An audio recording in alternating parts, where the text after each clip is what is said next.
Hello and welcome to Forever Sports. My name is Reece. I'll be talking to you a little bit today about one of our channel partners, Bitdefender. Bitdefender is a global leader in cyber security. Bitdefender is committed to defending people all around the globe against cyber attacks, as well as to transform people's digital experiences. In the next 6 months, Forever Sports will be covering major tournaments such as the Rugby Championship, the Premier League, the remainder of the Formula 1 season, as well as embarking on the biggest Rugby World Cup YouTube campaign ever.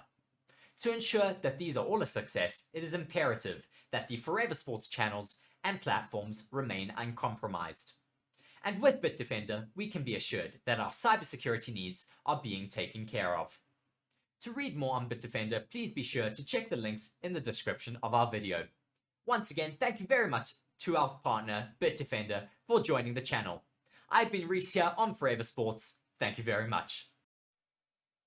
Hello and welcome to Forever Motorsports here, of course, once again, for one of our daily news videos in a new race week waiting ahead of the US Grand Prix, and big news coming into today that has come out over the last weekend. Lewis Hamilton is being re-investigated for his incident at the Qatar Grand Prix, as the FIA are revisiting that incident where Lewis Hamilton crossed the track at the Qatar Grand Prix. Lewis Hamilton was initially handed a €50,000 fine for crossing the track during the race under the safety car after crashing out at the first corner in a collision with his teammate George Russell. The FIA have confirmed that they are revisiting the incident when Lewis Hamilton crossed the track, with the Mercedes driver initially being handed that fine, half of which is suspended for the rest of the season for crossing the track while the race was under the safety car after crashing out at the first corner in a collision with his teammate George Russell.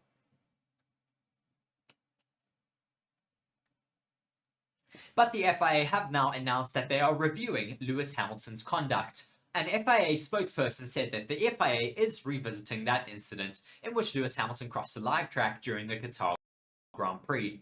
The FIA notes that Lewis was apologetic during the subsequent stewards hearing into the incident and acknowledged that the crossing was a serious breach. However, in view of his role model status, the FIA is concerned about the impression that his actions may have created on younger drivers. Sky Sports News understands that the FIA do not want to single out Lewis Hamilton, but are concerned at the precedent potentially set and will meet with the 38-year-old in Austin. Half of Hamilton's fine, which is €25,000, was payable, with the other half suspended on condition that there is no further breach of a similar nature over the rest of the season. Hamilton also received an official reprimand from the stewards, his first of the season as well. After crashing out on lap 1, the driver of car 44 abandoned his car in the gravel and ran back to the pits, said a statement from the stewards. He thereby crossed the track that was live at this time and reached the inside edge of the track just seconds before car 63 of George Russell arrived at the high-speed exit after exiting the pits. He then continued to walk alongside the track until finally exiting the track. During the hearing of car 44, the driver was very apologetic and realized that the situation could have been very dangerous for him, as well as the drivers approaching. The stewards reinforced the fact that crossing a live track can cause extremely dangerous situations, and the drivers have to be cautious about it. In addition to imposing a significant fine, which was suspended in parts, the stewards also reprimanded the driver, bearing in mind that receiving a certain penalty of reprimands during a season will draw a significant driving penalty in accordance with Article 18.2 of the FIA Formula 1 sporting regulations. This move from the FIA follows an incident at the Karting World Championship in Italy last weekend, where Britain's Joe Turney suffered leg injuries after pushing his kart back on track after being struck by a rival.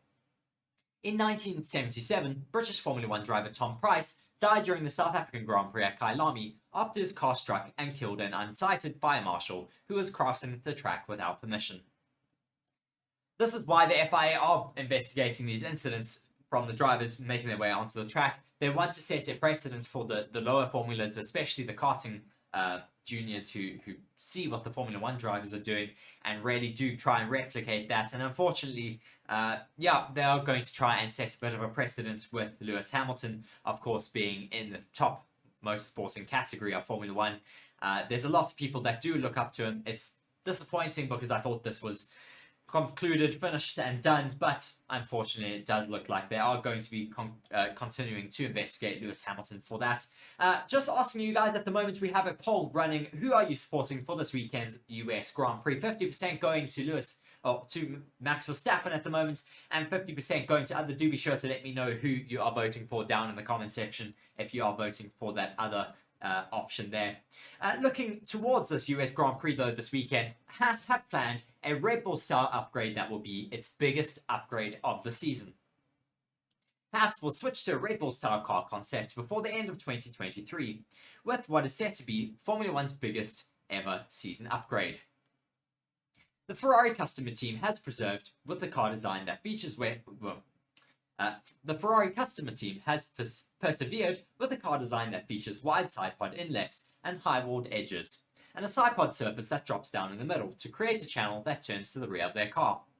It will finally abandon this, though, by moving to what has become much more conventional throughout the paddock, with it being a more Red Bull style, which on the Red Bull is twinned with a very small side of the sidepod and a dramatic undercut.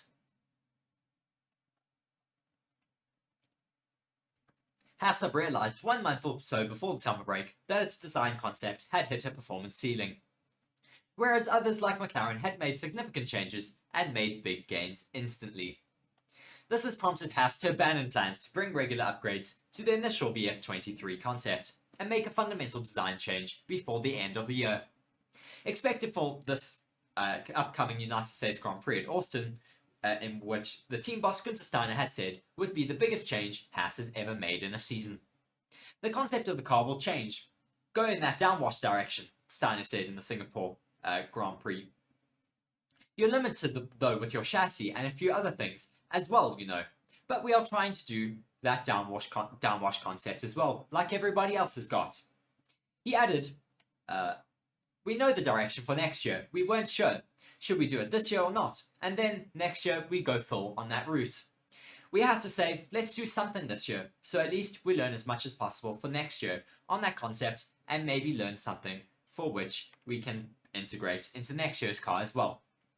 Asked by the race on how much instant progress Haas have expected from the upgrade and how much its introduction would be unlocking for more potential, Günther Steiner said that the team's biggest problem with this existing concept was that it couldn't find any performance anymore. We developed the whole year and there was nothing more that we could do, he said, and at some stage you need to decide whether we need to do something different here. We cannot keep on banging our head against the wall, crying, and obviously the other ones. You look at the other cars and just see that they keep on finding performance. McLaren seem to change the system. They seem to find something else, and at some stage you need to say, we need to change our concept too. We need to face reality. Driver Nico Hülkenberg has performed qualifying heroics in the 2023 Haas car this season, but almost invariably slumped in the races as underlying issues with following other cars and managing the rear tyres have rendered the VF23 uncompetitive on Sunday's race. He recently stated that Haas needs some magic to overhaul the Williams in the fight for 7th in the championship. And while he was wary of predicting this update can achieve that though, Hülkenberg has said an early Christmas present and that something significant had clearly become necessary. We've explored this car pretty much in every possible direction now, said Hülkenberg, and the performance isn't there enough, so it's time to change concept and philosophy.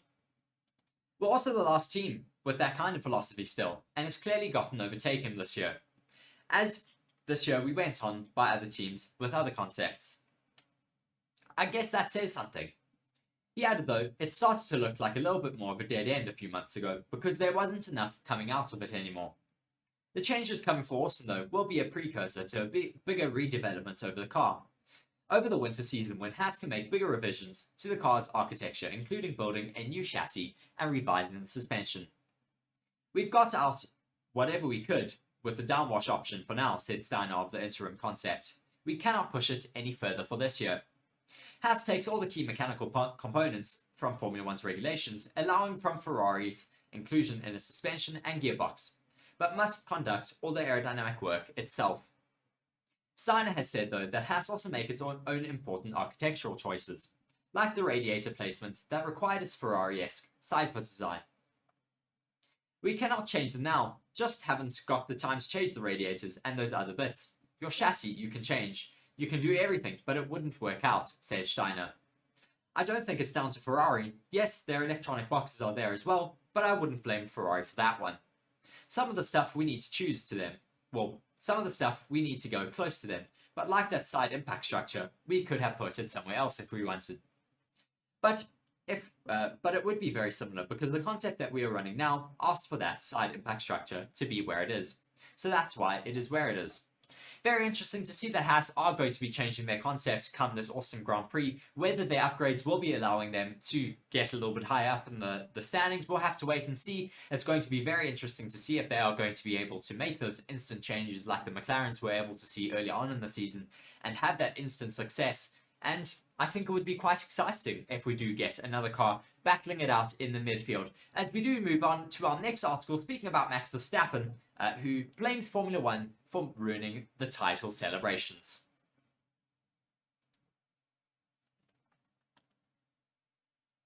Orville Gillespie giving his predictions or his support for this weekend's US Grand Prix, saying that he is voting for Piastri because he is a biased Australian. No need to be biased at all. I'm also really excited to see what Oscar Piastri can do this next race weekend. Moving on to this article, speaking about Max Verstappen, who joked that the Formula 1 chiefs are to blame for his bizarrely timed title celebrations during the Qatar Grand Prix sprint weekend. The world champion secured his third consecutive driver standing success last time out, with his dominance confirmed after a sensational record-breaking year. However, due to a quirk in the scheduling of the event, Verstappen confirmed his title on the Saturday after finishing second in the sprint race behind Oscar Piastri. As a result, the 26-year-old was effectively forced to split his party in two, with the race itself coming less than 24 hours after Verstappen clinched his glory. He went on to say, "I blame F1 for that, for introducing the sprint weekends," he quipped. "These kind of things aren't in your control. I always try to score as many points as possible, and that made it possible to win on the Saturday. It's okay." Verstappen is among, though, the small group that have sealed a hat-trick of titles in a row, joining names such as Michael Schumacher and Lewis Hamilton. "I never thought these kinds of things were possible," he admitted. "I remember watching Formula 1, and you want to be on that podium and try to win races, so to be here with 3 titles is quite crazy to think about. You never think these kinds of things are possible, so put your name in between those names, but I am incredibly proud." On the radio, on the in-lap, you talk a lot about performance and thank a lot of people for their performance and what they contribute to the car and the success of the team. But we don't really talk about just the enjoyment of working with people. Every weekend, you get to go out onto track, and there are so many brilliant minds, but also just nice people to work with, so it is a lot of fun as well. Glad to hear that Max Verstappen has enjoyed his run of title success for the past 3 years in Formula 1, as well as he's enjoying working with the people in Red Bull. And you have to think, as long as he enjoys working with the people in Red Bull and enjoys his time in Formula 1, he could still be here for a long time yet to come. As we've seen with Lewis Hamilton's success in Formula 1, he's been here for multiple years. He's chasing that elusive 8th title to break all of the records from Michael Schumacher. We'll have to wait and see whether he'll be able to challenge for that title next year with Mercedes, hoping that they can get their car a little bit more competitive next year. But for Max Verstappen, once again, really, really happy to take that 3rd consecutive championship. Moving on, though, to our next article, speaking about the 2 Formula 1 teams that are set to change their names for 2024. Both AlphaTauri and Aston Martin are set to undergo name changes ahead of the 2024 season, with one switch expected to be more dramatic than the other. In Formula 1, the ever-present influence of money and branding initiatives often leads to the shifts in the identities of racing teams, some more frequent than others. One such outfit, currently AlphaTauri, has undergone several name changes over the years. It was originally named as Minardi and then went on to be called, I have lost this. It originally started out as Minardi and competed in the World Championship for 2 decades under that name, before being acquired by Red Bull. It was subsequently rebranded as Toro Rosso, serving as Red Bull's sister team. and the platform for nurturing young drivers and talent from the Red Bull Driver Academy. Since 2020, the team has raced with the AlphaTauri brand, a clothing company under the Red Bull umbrella. However, this arrangement is set to conclude at the end of the current season. The team CEO, Peter Bayer, has confirmed that their forthcoming entry has been determined, but their specific name now remains undisclosed for the time being. Discussions are going very well. Unfortunately, I cannot disclose our new identity as of yet, he said. The shareholders have decided on the identity for the team. We will move a bit closer to the Red Bull family. It is an exciting period to see the birth of a Formula One team. It is a unique experience, and I'm very happy to live through that. A return to Toro Rosso was dismissed as an option. Instead, the team have been in discussions with prominent household name brands for a potentially lucrative agreement. While Hugo Boss has emerged as a strong contender, recent reports have also suggested that Adidas are the second runner-up as a potential title sponsor for now. So we could see the team being moved to either a Adidas name or a Hugo Boss name for their new title sponsor of the Red Bull sister team. However, AlphaTauri are not the only team undergoing a name change currently. The Aston Martin Aramco Cognizant Formula One team, a bit of a mouthful, is also undergoing a subtle alteration to its identity. Although the prominent car maker will continue the primary brand association with the team, IT firm Cognizant has inked a new deal with the team but will no longer serve as a title sponsor. Cognizant was our inaugural title sponsor, they said. They partnered with Aston Martin to enhance their reputation of their brand. The complete team name for the next season is set to be revealed in early 2024. And we do expect it to take on possibly a bit more of the Aramco title sponsorship for the next season. So it could be Aston Martin Aramco for next season rather than Aston Martin Cognizant Aramco Formula One team. But yes, lots of news coming out about teams changing names. Just checking our comment section now. Please do be sure to drop a comment there. Let us know where you're watching in from, as well as do be sure to let me know of any questions that you have for me here. I'll be very happy to answer those for all of you. As we move on to our next article here, as Sebastian Vettel has provided a return update as Hamilton has planned for his future. Just moving on to find this about Sebastian Vettel. Hello and welcome to Forever Sports. My name is Reece. I'll be talking to you a little bit today about one of our channel partners, BITDEFENDER. BITDEFENDER is a global leader in cyber security. BITDEFENDER is committed to defending people all around the globe against cyber attacks, as well as to transform people's digital experiences. In the next 6 months, Forever Sports will be covering major tournaments such as the Rugby Championship, the Premier League, the remainder of the Formula One season, as well as embarking on the biggest Rugby World Cup YouTube campaign ever. To ensure that these are all a success, it is imperative that the Forever Sports channels and platforms remain uncompromised.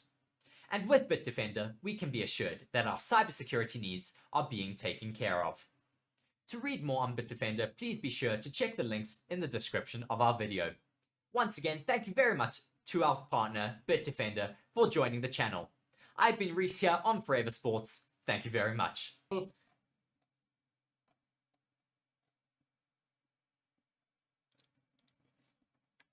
we can ever find this article. There we go.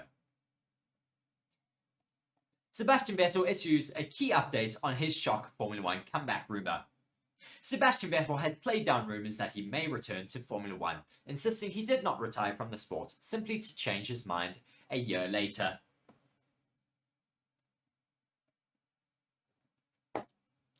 The four-time world champion brought an end to his illustrious career at the end of 2022, after leaving Aston Martin, but has failed to rule out a shock comeback. He has made several appearances in the paddock this year, with these outings sparking wild speculation that may look to secure a seat in the near future. Vettel, who is a 53-time Grand Prix winner, has been reluctant to definitively wave away speculation, but admitted that Formula One is no longer his priority. He went on to say, "You can never completely rule out something like that, but at a certain point, it's just over," Vettel said of a Formula One comeback. My age is not the problem though, and it was completely my choice to draw the line. But I didn't draw that line and then lift it. I didn't draw that line to lift it a year later. I consider myself lucky that I can now spend time with my family and with my children. That is my priority right now. In recent years, I've now been able to discover the bigger world. Formula One, no matter how big it is therefore becoming smaller in comparison. Since retiring, Vettel has completed in the Race of Champions, guested at the Goodwood Festival of Speed, and taken part in Red Bull demonstrations. Vettel raced for BMW Sauber, Toro Rosso Red Bull, and Ferrari before joining Aston Martin, where he spent 2 mixed years before stepping away from the sport of Formula One.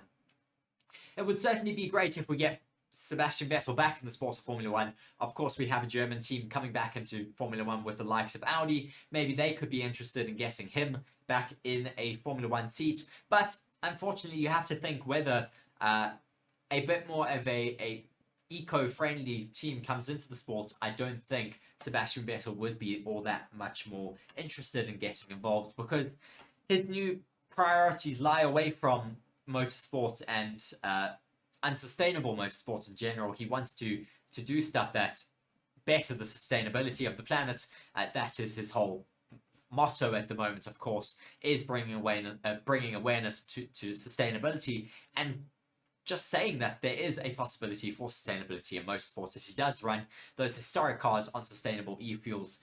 So yeah, very interesting to see what Sebastian Vettel is doing. And yeah, Orville Clisby asking, what is my shortlist of the greatest drivers of all time? Of course, I think you have to put Michael Schumacher up there, Ayrton Senna, Lewis Hamilton, Sebastian Vettel, Max Verstappen is certainly on that list now as well. I'm trying to think of who else I would put on that list. I think Niki Lauda as well would have to be on there, but I think we could go on for forever speaking about the greats of Formula One. As we speak a little bit about Lewis Hamilton, who has revealed as he is preparing for his life after Formula One retirement, alongside Toto Wolff. Lewis Hamilton has expressed his admiration for Mercedes boss Toto Wolff and credited him with enabling his growth as a businessman. During his time with the Silver Arrows, the 7-time world champion Lewis Hamilton has evolved beyond being solely a racing driver, guided along by his team principal Toto Wolff. Under Wolff's mentorship, Hamilton has ventured into various business initiatives. He has also been empowered to make Formula One more inclusive through projects like Mission 424 and the Hamilton Commission. The friendship that has flourished between the pair extends beyond their professional relationship, which has provided Hamilton with the opportunity to tap into Wolff's considerable business acumen.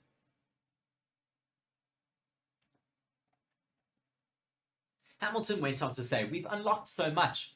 Toto and I are in contact every week, all the time," said Hamilton.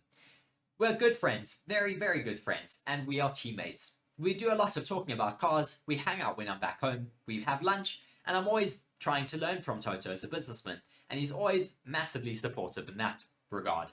You're going to see some things shift over the next couple of months into maybe the next year. You've already seen my progress, and he has been such a huge part of that, being open-minded and allowing me to be who I am. Together, we've unlocked so much, and we've done so much more than I think any other partnership that you've seen in sports on many levels." Certainly great to see the relationship between Lewis Hamilton and Toto Wolff. Lewis Hamilton in the past few weeks has been, there's been a lot of talk about him. He's opened up a burner account on, I think it was Instagram, that a lot of people have been speculating maybe a new business venture for him. We'll have to wait and see in the next few coming months whether he will release any more information on that. But moving on to another article about Lewis Hamilton, as he is currently chasing for second in the Drivers' Championship, as Sergio Perez's future is currently in woes. Lewis Hamilton's chase for second, as Sergio Perez's future is currently in woes, is currently being spoken about here by Sky Sports. As Max Verstappen has sealed a third consecutive driver's title, there is still a close battle behind him for second in that championship. Having at one stage appeared certain to complete a Red Bull 1-2, Sergio Perez's advantage over Lewis Hamilton is only 30 points going into the final 5 rounds of the season, 2 of which are sprint race weekends with extra scoring points opportunities available. Hamilton blew a major chance to narrow that gap by causing a collision with his teammate George Russell on the first lap of the Qatar Grand Prix, and also saw his advantage over Fernando Alonso fall to 11 points. Aston Martin's drop-off over the second half of the season suggests that the Spaniard is unlikely to be able to challenge Hamilton, but the Brit will no doubt be eager to chase down Perez. While Red Bull closed out on the Constructors' Championship even earlier than Verstappen did the drivers, there's still plenty to play for with the competition that dictates the crucial allocation of drivers' prize money, that is. Mercedes are 28 points clear of Ferrari in the battle for second, having given up the opportunity to significantly extend that gap in Qatar. Aston Martin's steady drift down to the standings looks set to continue, with McLaren having closed to within 11 points of the fourth placed team. It seems inevitable that McLaren will cruise past Aston Martin, but their 79-point deficit to Ferrari suggests that third place could be out of reach for the working squad. Alpine are also all but certain to finish sixth, but anything could happen in the contest for the 4 final places. Can Perez save his seat though? The race for second in the drivers' standings may be a significant factor in Red Bull's decision over whether to retain Sergio Perez. The Mexican has another year on his contract, but his performances over the second half of the season have been unacceptable, and in a more competitive season than Red Bull could have had, could cost Red Bull second in the Constructors' Championship, or in the Drivers' Championship. The noises coming out of the Red Bull camp in Qatar after Perez's latest disappointment display were not hugely positive, with team principal Christian Horner saying a sit-down with his driver was required.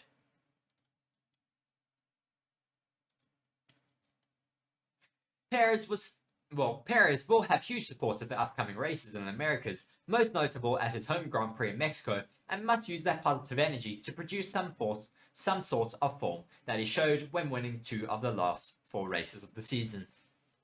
Another element that could influence Red Bull's thinking on Perez will be Daniel Ricciardo's return from a wrist injury that saw him miss 5 races following his crash in Zandvoort. If the Australian can turn in some strong performances during the remainder of the year, the Red Bull hierarchy may consider him to be a better option to partner Verstappen in 2024.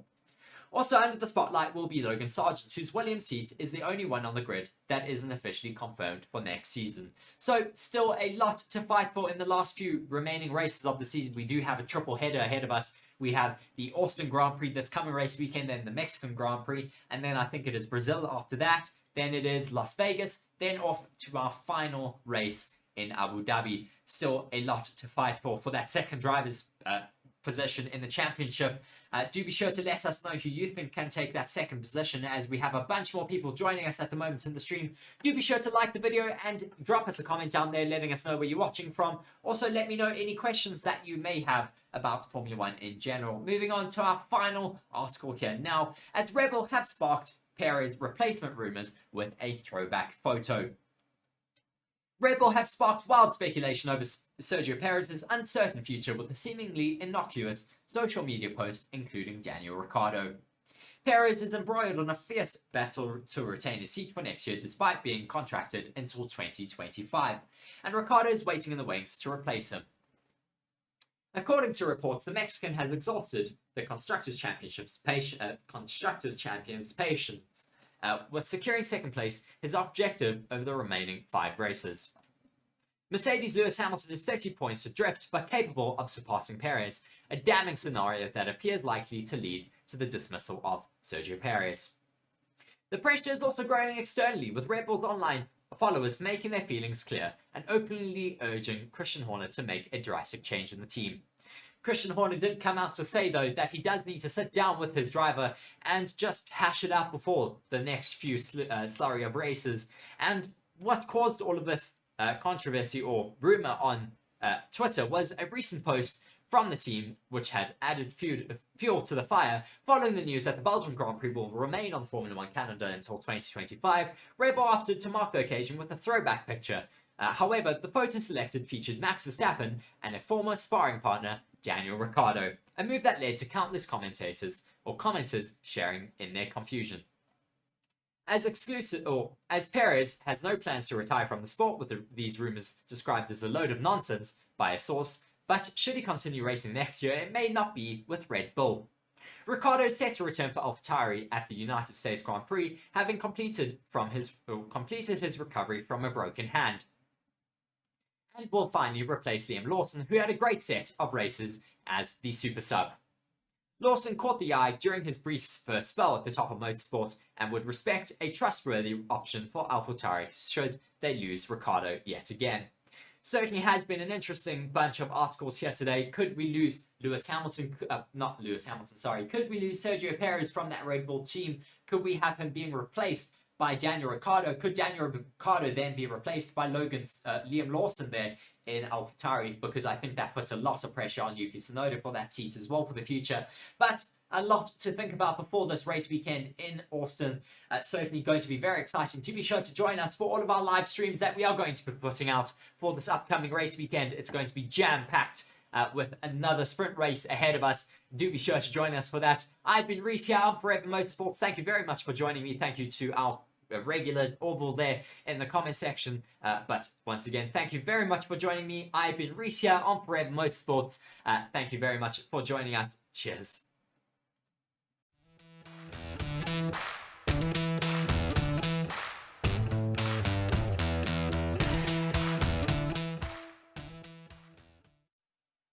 Hello everybody and welcome to Forever Motorsports for another daily live news video. Not too much to talk about today, so we're doing things a little bit earlier, and then we are going to kick you across into a gaming stream after this, where I'm going to be going live at about 12 o'clock to try something new out, so we'll see whether that works. But to kick things off here today, the Mercedes chief has explained the new upgrade package, which is vital for their 2024 car development. Mercedes will be bringing critical upgrades to the W14 for this race weekend in Austin, Texas. The upgrade package late in the season holds significance though, as it will help guide the Brackley-based team into their 2024 season. After starting their 2023 season on the back foot, Mercedes made a drastic change in development direction mid-season. The sudden change in direction meant that the team had to once again start off the back foot once they ditched their original side pod concept. The new floor design that is set to be introduced in Austin will serve that exact purpose, as technical director James Allison has termed the upgrades as a bellwether of its current trend. Ahead of the sprint race weekend in Texas, Allison explained that it is all about an all-important upgrade package. Hopefully it will give us a bit of lap time, he said. Always a benefit, but it is mostly a useful thing, because it is a bellwether for whether you're on the right track. In lap time terms, it will be small. Useful, but don't expect us to have leaped past Max. While Allison is cautiously optimistic about gaining lap time with the upgrades, it will more importantly help to set the course for Mercedes for the next couple of seasons. There are just 2 years left until the 2026 regulations, which are set to come into effect, and Allison reckons it is extremely important to start the next season with the right concept, to set the tone for the final season under the current set regulations. Yes, it is extremely exciting, he said, and he's right that it is very important in the phase, because we all have an eye on the fact that 2026 is coming our way, with major rule changes where everything starts all over again. He concluded by saying that means that what you do for 2024 is also relevant for 2025, because a lot of parts have to be taken with you. So it is hugely important, not just for 2024, but also for 2025. Allison added that the engineers back at their home base in Brackley have a pretty clear-sighted view of what they want to do with the W14 successor. Both Mercedes drivers flourished their chances of a podium finish floundered their chances of a podium finish at the Qatar Grand Prix on lap 1 during their collision, which undid their splendid qualifying efforts. Nonetheless though, George Russell's pace was encouraging enough as he rallied through the field to take home a 4th place finish. After an underwhelming weekend in the Middle East, trackside engineer David Andrew Shovlin commented on how the Mercedes W14 would stack up at the Circuit of the Americas. That's a very different track, of course. It's an aggressive tarmac, very easy to overheat the tyres, and probably our worry there is going to be the high-speed performance. That's where the Red Bulls and McLarens look particularly strong. It does have plenty of low speed corners though, and in Qatar we were very good in the low speed. It's difficult to know though where we are going to stand out, but our goal is to go there and hopefully be fighting for a podium.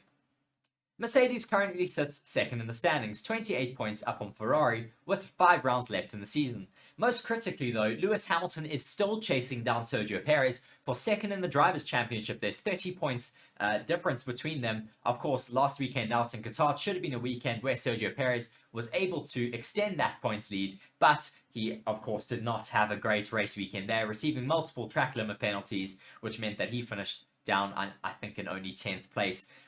Yeah, disappointing for Sergio Perez, but Mercedes could once again just close that gap to the Red Bulls and the McLarens. Well, that little bit more yet again this race weekend. We'll have to wait and see whether those upgrades do prove beneficial for the Mercedes squad. But certainly going to be a big point to talk about in this coming race weekend.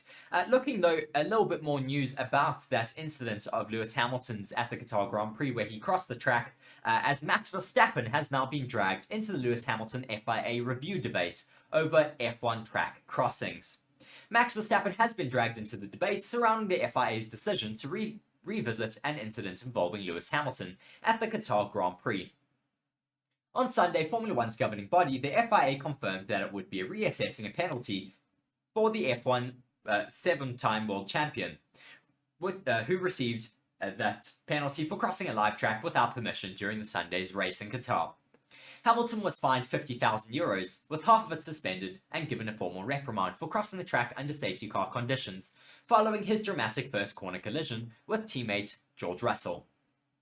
At the time, the stewards noted that Hamilton had been apologetic and had acknowledged that the crossing was a serious safety breach in the initial hearing. The FIA cited that the role model status was a reason why they are revisiting the incident amid concerns about the impressions his actions may have created on younger drivers. The decision has sparked debates on social media though, with many suggesting that Hamilton is being singled out by the FIA. Sky Formula One pundit Karun Chandok was quick to question why other drivers have not been flagged for similar actions in the past. Notably, Verstappen was seen crossing the track under safety car conditions following his Turn 1 crash with Hamilton at the 2021 Italian Grand Prix. Reacting to the news on Twitter, Chandok wrote, "Not saying that this should be condoned, that this should not be condoned, but I'm sure Lewis isn't the first person to do this. Didn't Sargent also cross the track just at the previous racing in Japan?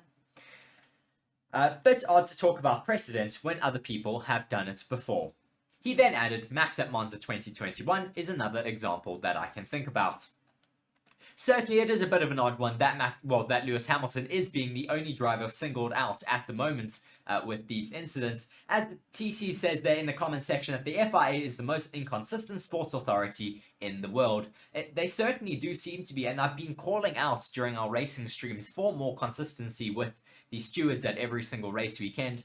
As at certain tracks we do see all of these hoopla with these track limits and all of the controversy with track limits, and at other weekends it has been set a lot more strictly and we don't see the drivers taking extra authorities and going over these track limits.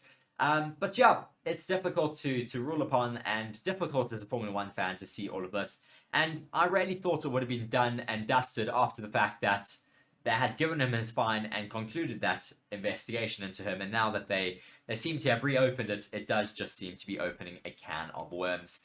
Moving on though to another article with Max Verstappen appealing for Ferrari chairman to call him about a special Michael Schumacher Formula 1 car request. Max Verstappen is determined to get a hold of Michael Schumacher's legendary 2004 Formula 1 car and has urged Ferrari chairman John Elkann to call him. The recent crowned 3-time world champion has admitted that he would love to own the dominant F2004 car, which won 15 out of the 18 races and scored 12 pole positions during the 2004 season, as well as all of his championship-winning Red Bull cars. Schumacher claimed 13 victories in the F2004, setting what was then a record for the most wins in a single season, an achievement which Verstappen surpassed in 2022 with 15 victories. It was also the car which powered Schumacher to his 7th and final world championship. before his and Ferrari's F1 reign was ended by Fernando Alonso and Renault. Verstappen has appealed for help from Ferrari's chairman to get that car, as he went on to say, "I would love to have it in my garage, or the Red Bull cars with which I have won an F1 World Championship as well," Verstappen said, in addition to Michael Schumacher's F2004. "It is an incredible car, but I don't know how I would buy it." This is an appeal to the Ferrari chairman, John Elkann. I hope he reads this interview and maybe calls me. In sealing his third World Drivers' title in a row this year, Verstappen has put himself among F1 greats. The 26-year-old Dutchman has joined an elite club of Formula 1 legends, including Schumacher, Juan Manuel Fangio, Sebastian Vettel and Lewis Hamilton, in winning a hat-trick of consecutive titles. Certainly has been a dominant year for Max Verstappen this year, as well as a dominant set of world titles in a row, of course, with 3 in a row. And he's just been absolutely on form at the moment. And you have to think whether he's going to be able to continue this form next year, or whether we're going to be able to see some other drivers being able to challenge him. Hello and welcome to Forever Sports. My name is Reece. I'll be talking to you a little bit today about one of our channel partners, Bitdefender. Bitdefender is a global leader in cyber security. Bitdefender is committed to defending people all around the globe against cyber attacks, as well as to transform people's digital experiences. In the next 6 months, Forever Sports will be covering major tournaments such as the Rugby Championship, the Premier League, the remainder of the Formula 1 season, as well as embarking on the biggest Rugby World Cup YouTube campaign ever. To ensure that these are all a success, it is imperative that the Forever Sports channels and platforms remain uncompromised. And with Bitdefender, we can be assured that our cybersecurity needs are being taken care of. To read more on Bitdefender, please be sure to check the links in the description of our video. Once again, thank you very much to our partner, Bitdefender, for joining the channel. I've been Reece here on Forever Sports. Thank you very much. Moving on though to the 2026 rule changes that Formula 1 wants to stop the early starters. 2023 marks only the second year of racing with the new generations of Formula 1 cars that were introduced in 2022. New rule changes are scheduled for 2026 though, and that season is closer than it seems. Formula 1 teams are already gauging development strategy for 2026 though, and there is likely to be an agreement on a rule that will hamper those early starters. With the budget cap instituted in Formula 1, planning ahead for development strategy is more important than ever. Before the big rule change of 2026, when engines will change dramatically, teams will want to be prepared in the best possible way. That will affect cars of the next 2 years. Amos quotes Mercedes chief James Allison saying that the cards will be completely reshuffled that season, and everything that happened before no longer counts, as everyone starts with a blank sheet of paper. And that is a major source of hope for Red Bull's rivals, who are unlikely to beat them, led by Christian Horner in the coming years. Putting enough time, material and money into the 2026 cars will require efficient development of 2024 and 2025, said Allison. These cars of these 2 seasons will be very similar, therefore the development currently underway at the Formula 1 teams for next year's car is crucial. For Formula 1 tech enthusiasts, there may be little new to discover in 2024 and 2025. A good example of a team that's set to have already lined up its plans for 2026 is Alfa Romeo, which will participate as Sauber from next year on, appearing as the Audi F1 team at the start of 2026. Andrea Seidel has stated that hardly any work will be done on that year's car in 2025. This seems to give the Formula 1 teams reason to think and intervene and stop teams who want to start even earlier from developing their 2026 car.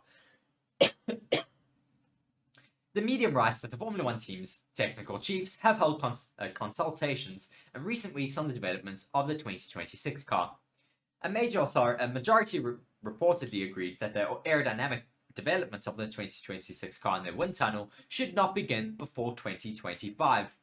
There's no confirmation of this yet, but the decision would only need ratification from the FIA and Formula 1 Commission. Of course, there are going to be teams who are currently still trying to develop their current cars that don't want other teams to move on to the 2026 regulations already, because of course then they are going to be hampered in those seasons. But you have to think there's always those teams that are thinking towards the future. How can you stop the likes of Adrian Newey, who does everything on pencil and paper, from developing and writing down any of his ideas? You can't necessarily stop that flow of ideas for him.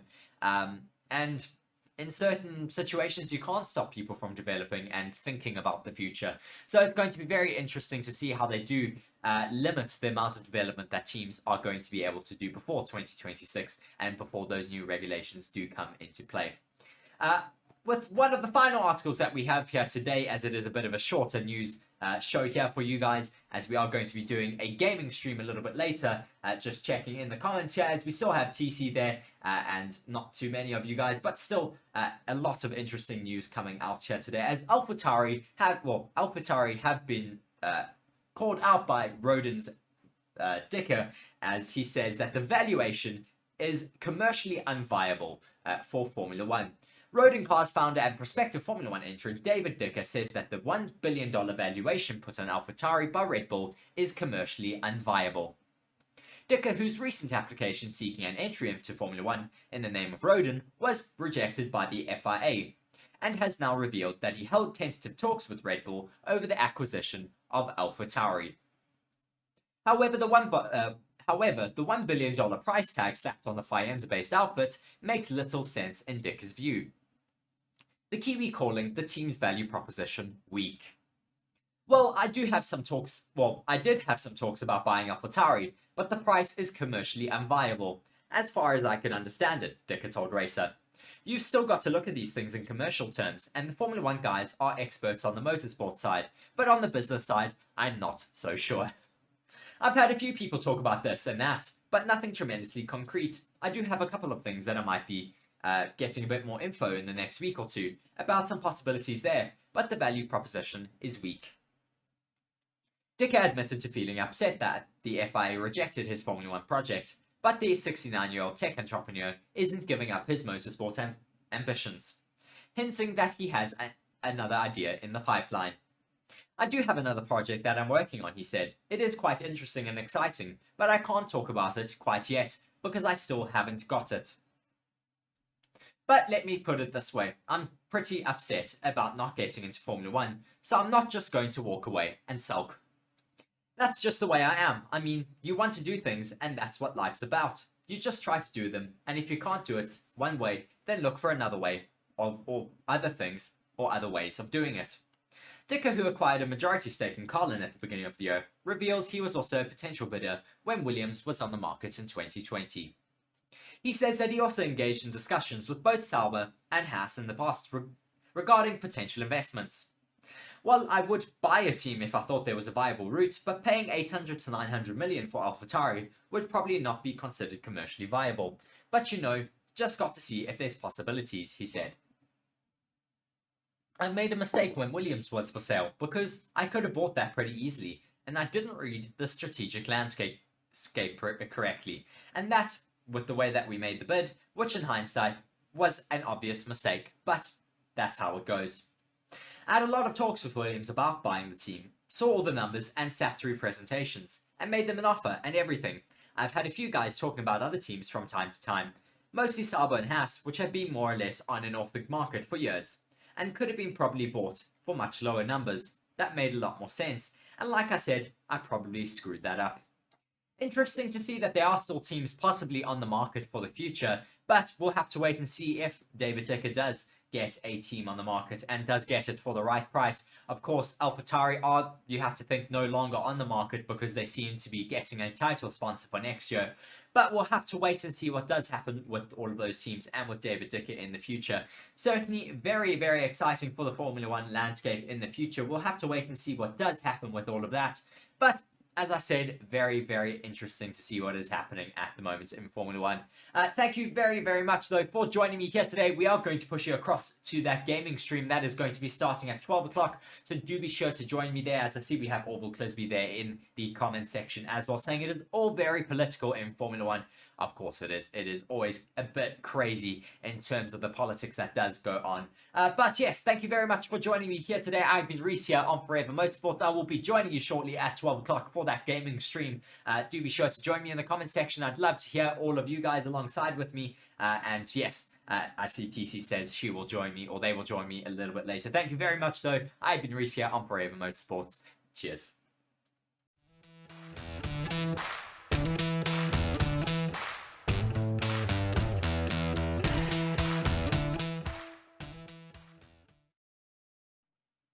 Hello and welcome to Forever Motorsports for another daily live news video here. A lot to talk about today, a lot of rumors going around the paddock, a lot of rumors going around online as well. The first one today, that is our headline for the show, is Audi have pulled the plug on their Formula 1 project. Porsche, though, is their possible successor. An extraordinary rumor has come out via France's Le Auto Journal. Audi has already signed up for Formula 1, but it is said to now have cold feet. Porsche is the front row runner to take over though, but not everybody is waiting for them.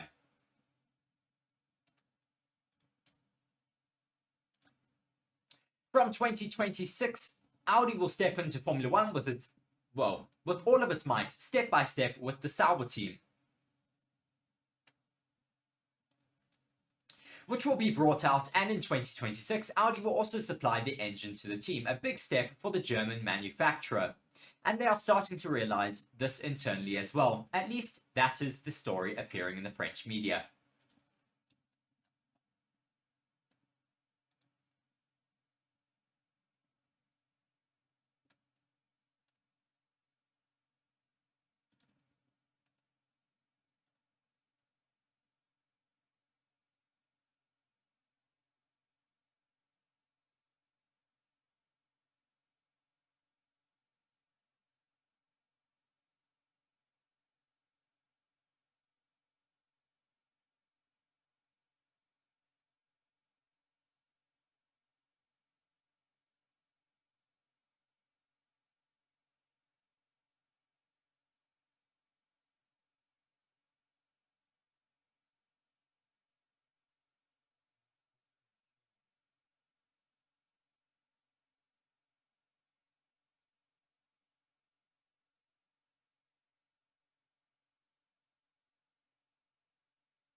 Sorry about that, there seems to have been an issue on my side, but we'll start that all again just to bring you all in from the beginning. Welcome to Forever Motorsports for another daily Formula 1 news video.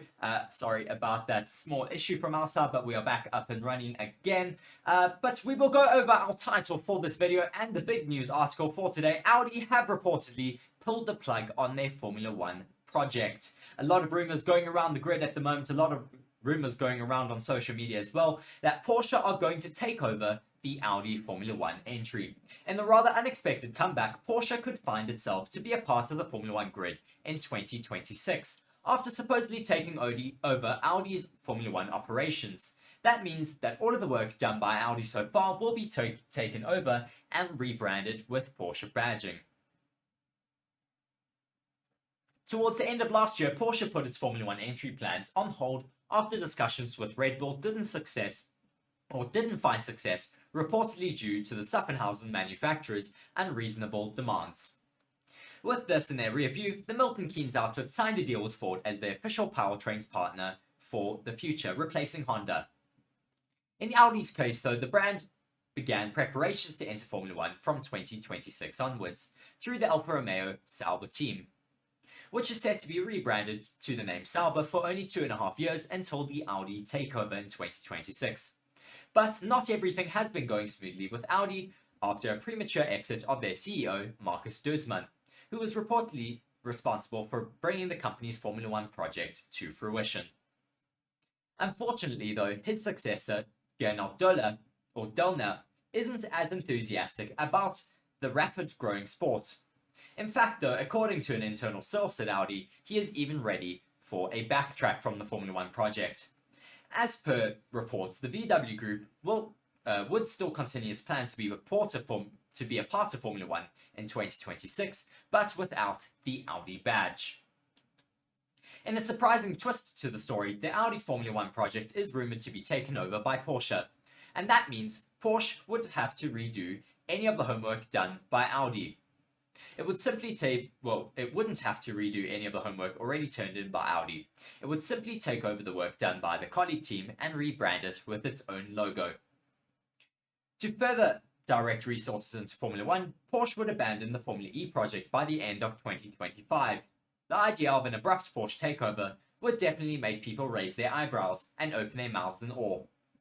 Not to forget the reaction of the Audi employees who have been working enthusiastically to witness the four rings on an F1 car in 2026. However, the Porsche takeover of the Audi Formula One operations would not be that quick and easy.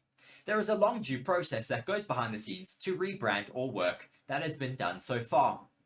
The time gap should allow Audi to have some breathing space to take it all in if the rumour is actually true.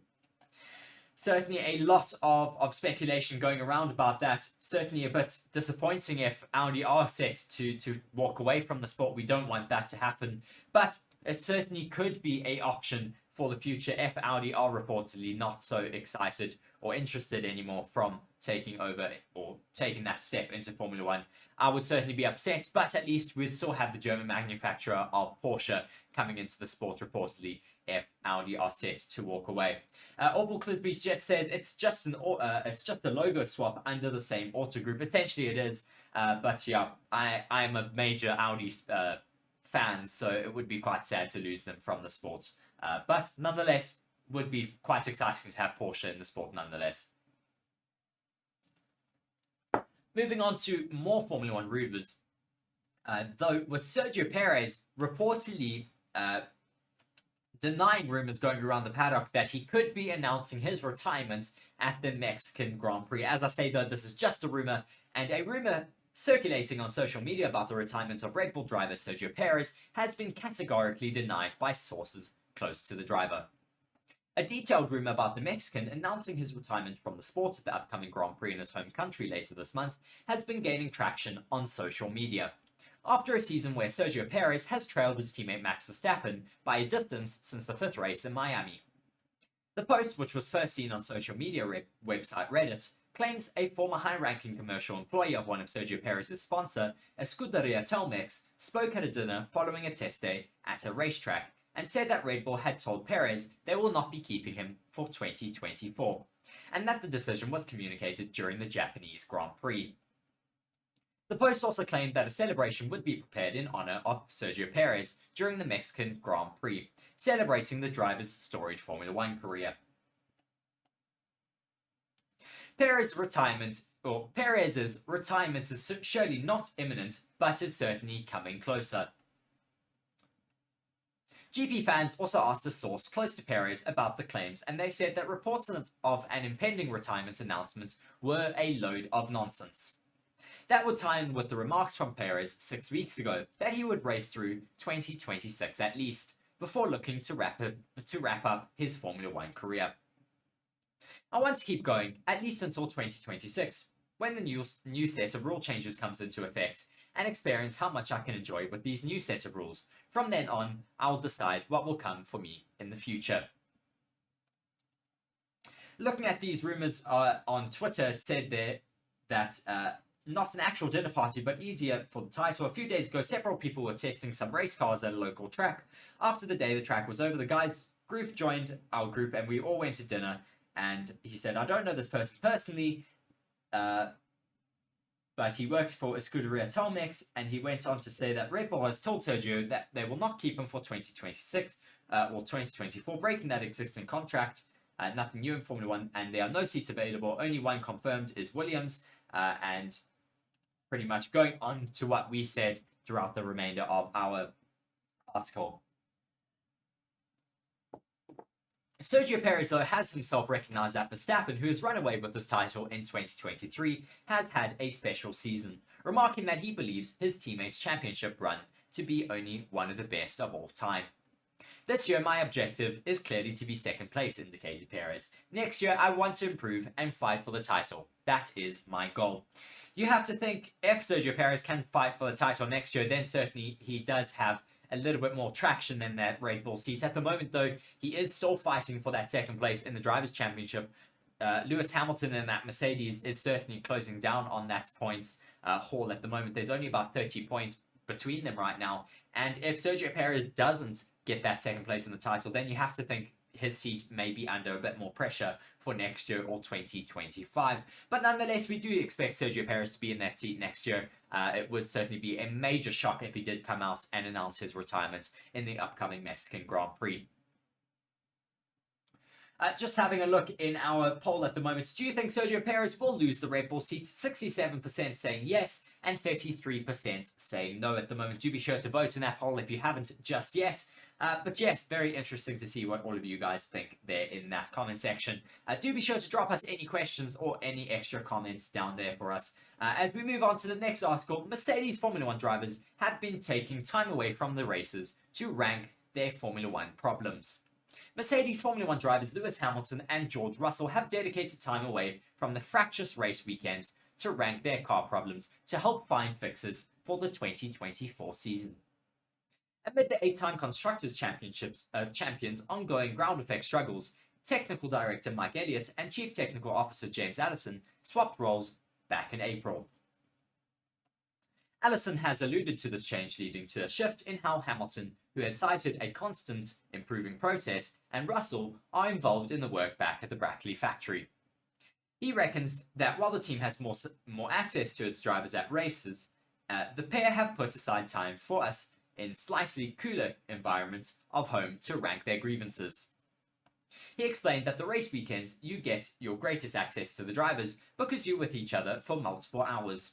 But it is also a very fractious environment to interact with the drivers because the pressure of doing well at the circuit means that it's just slightly less of an objective than if you're doing it back at home. The drivers had been doing well enough though to put aside their time for us in a slightly cooler environment of home, he said. That has proved useful. It proved useful for ranking the problems, as they have for seeing the opportunities and just making sure that these things that we are working on are well aligned for what they are describing.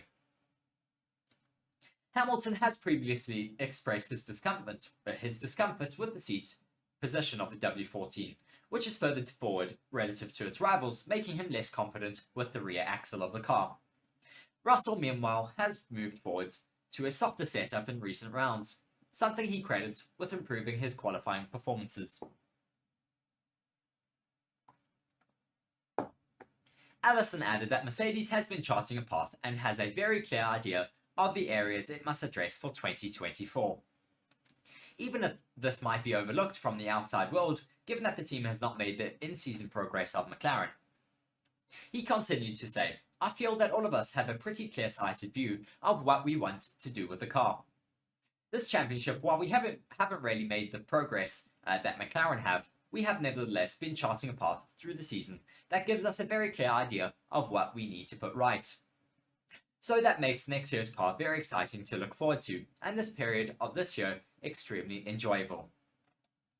Glad to hear that the drivers are making time to go to the factory during non-race weekends and just put right to those issues that they are having with the cars and just get a better understanding of where those issues are coming from, and hopefully that means that they can fundamentally get rid of them for next year and have an overall more competitive car that can fight further up the grid and fight with the Red Bulls, the McLarens, and possibly fight for that championship. We'd certainly love to have a championship that's a lot closer next year between a whole bunch more teams. As we move on to another article speaking about Toto Wolff, who has admitted frustrations following Hamilton and Russell's Qatar Grand Prix crash, but backs the pair to grow ahead of the Austin Grand Prix ahead of us this race weekend. Toto Wolff has admitted it was a frustrating weekend not to score more points in Qatar, after Lewis Hamilton and George Russell collided on the opening lap of the race. However, the Mercedes team principal backed his pair to move on from the incident as they look to get back on track in Qatar or in Austin this upcoming race weekend. Russell and Hamilton came together at turn 1 at the start of the Grand Prix, with the latter looking to make his way round the outside of the corner of George Russell. While Lewis Hamilton's race ended there in the gravel, Russell recovered into P4 after initially dropping to the back of the field. But Wolff was keen to leave the incident in the past, despite the obvious frustrations, turning his attention to maximising this weekend's Circuit of the Americas race, which kicks off the triple header that follows up with the Mexican and concludes in the Brazil race. We have a busy couple of race weekends coming up as the season reaches its conclusion, starting with the triple header in USA, Mexico and Brazil, said Wolff. The last round in Qatar was a case of what might have been. As a team, you never want to see your cars collide. It was a frustrating weekend to leave a lot of points on the table, particularly as the pace of the car was really strong. It was encouraging though to see how the drivers and the team reacted, with both Lewis and George knowing that the team comes first and not to ever intend to jeopardize that. I'm sure that we will all grow from this moment, and we are now focused on Austin and making sure that we get the most out of each upcoming weekend. Wolff also gave an update on the upgraded floor Mercedes are set to introduce this weekend, as they look to gain some breathing space in the battle to second in the Constructors' Championship with Ferrari. It is always great to race at the Circuit of the Americas. There is always a fantastic atmosphere, and the city welcomes Formula 1 with open arms, said Wolff. Qatar is one of the most challenging circuits on the current run of tracks, and a real thrill for the Formula 1 drivers. We'll be bringing a modified floor,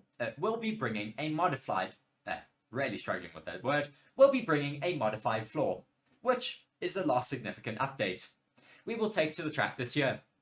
It will hopefully bring a small gain, but more importantly, it is another milestone in setting up our development for next year's W15.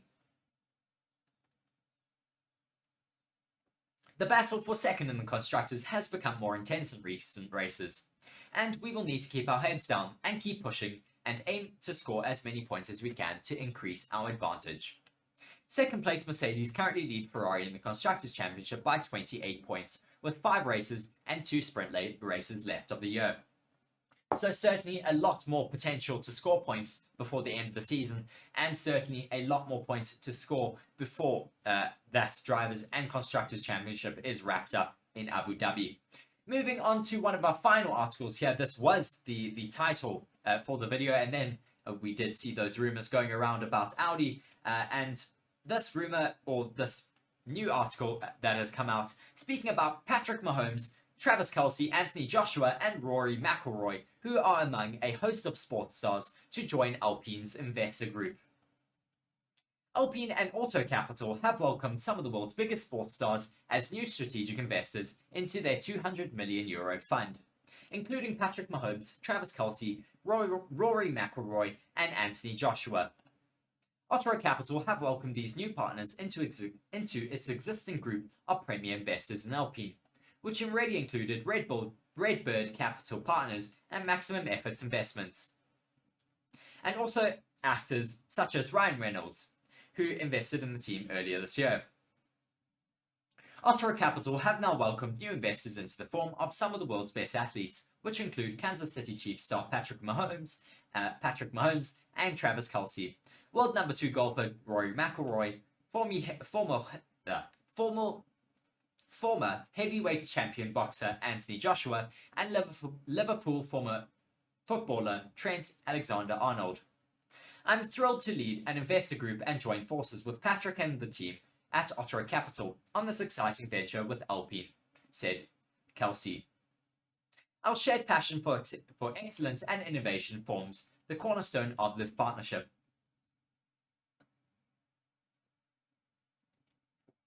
It is all about being able to contribute to a sport that demands precision, teamwork, and relentless pursuit of success. I'm looking forward to this new chapter and cannot wait to see what we achieve together. Mahomes added, I've always had a passion for all sports. The opportunity to lead an investor group with Travis and Alpine Formula 1 alongside Otro Capital was one I couldn't pass up on. It's an exciting time for the sport, and this is an opportunity to bring our shared values to the world stage. I'm looking forward to being part of its growth. Anthony Joshua was also delighted with the opportunity to get involved, and he went on to say, the chance to strategically invest with Otro Capital and Alpine was an opportunity I couldn't ignore.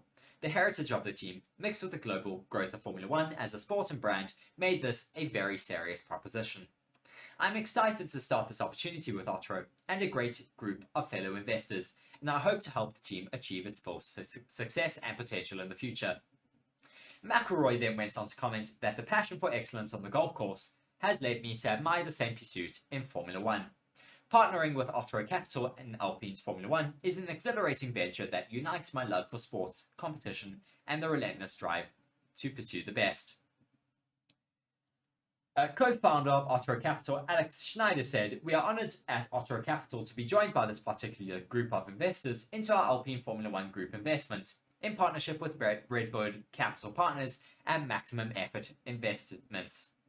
These are the best-in-class investors, athletes and entertainers and entrepreneurs, and they are all committed to elevating the Alpine Formula 1 team." Certainly very exciting to see all of these new investors making their way into Formula 1 and into the investment group of Alpine Formula 1. As Orville Clisby says there in the comment section, Lewis Hamilton is hanging around hoping for another championship with Mercedes to beat Michael Schumacher's 7 world titles. He certainly is looking to extend his title championship lead over over Michael Schumacher and hoping to break those records there. But it is certainly going to be quite difficult to do that. But I don't think you can ever discount Lewis Hamilton in Formula 1. Moving over to our final 2 articles, speaking a little bit about Max Verstappen, as Max Verstappen delivers a surprising statement about his long-term interest in joining Ferrari, discussing the issue with Formula 1 news outlets. A wise man once popularized the phrase, "Everyone is a Ferrari fan." There seems to be a lot of truth in this, saying that with the 3-time world champion Max Verstappen admitting his admiration for the Italian outfit. The Dutchman had a blockbuster contract with Red Bull, keeping him in the team until at least 2028. Despite this, there has been plenty of speculation regarding his future across Formula 1 news. Quite frequently, Verstappen has made headlines for his honest responses to questions about retirement. Given he is only 26 years old, there's no reason why he would want to stop racing in Formula 1 anytime soon. Quite frequently, Verstappen has made headlines. As he mentions previously, his existing contract will keep him in Formula 1 for several seasons. This alone, though, should make clear where his priorities lie. However, this does not stop conversations about his long-term commitment to the sport. Generally speaking, this discussion surrounding Verstappen retiring permanently prematurely is unfounded, while the Red Bull driver insists his interests are beyond racing. It is far too soon to be seriously suggesting he might want to give up his racing gloves. Moreover, the Dutchman has spoken about potentially driving for Ferrari. Although he is committed to Red Bull, recent comments suggest that there are possibilities for driving for the Maranello outfit. It is an incredible history in the sport, or it has an incredibly... Speaking about the team, he went on to say, "It has an incredible history in the sport, and is a great opportunity, and is a great opponent to compete against. A future at Ferrari, when my current contract expires, I will be 31 years old, and I think I can still do well. I would like to keep for my personal collection the 3 single-seaters which I was world champion with, but also Michael Schumacher's F2004. It is a fantastic car, however, I don't know where he buys it. I don't know how I could buy it. Is this an appeal to John Elkann? Absolutely yes. I hope he reads this interview and calls me." Similar comments are consistent across the grid, especially from drivers who have world championships. Lewis Hamilton, for example, has spoken about his admiration for Ferrari and their achievements in Formula 1. For several reasons, however, a move did not materialize. There were even reports of talks between Hamilton and Ferrari earlier on in the season, with the British driver's relationship with the team principal Fred Vasseur which further fueled speculation. Others such as Fernando Alonso and Sebastian Vettel tried to secure a world title for their Italian outfit. For various factors, neither succeeded in returning the crown to the Maranello outfit. With this in mind, Verstappen could create massive shockwaves if he ever moves to Ferrari. And although we shouldn't get carried away with all this hypotheticals, he is an all-time status. His all-time status would undoubtedly be bolstered if he can win in the Scarlet Red. However, even that possibility of this happening is well into the future. This is especially true given that, at least for now, Charles Leclerc is already established as the chosen one at Maranello. For now, there was an Italian word that I could not pronounce, so I decided to just move on from that. Regardless, seeing how much the Formula 1 driver market evolves, it will be intriguing to see. Verstappen, though, is unlikely to make a dramatic move and shock Formula 1 news headlines anytime soon, but his affinity for Ferrari is worth noting. It would certainly be great to see Max Verstappen in the red in future. You have to think that if anyone can take a world championship to Ferrari, it certainly would be Max Verstappen. Moving on to our final article speaking about Verstappen, the triple world crown champion can join the 50-win club should he pick up victory at this weekend's US Grand Prix. The half-century of Grand Prix wins is now within reach for Max Verstappen, after a stunning period of success in which he's won 39 of the last 61 races held since the start of the 2021 season.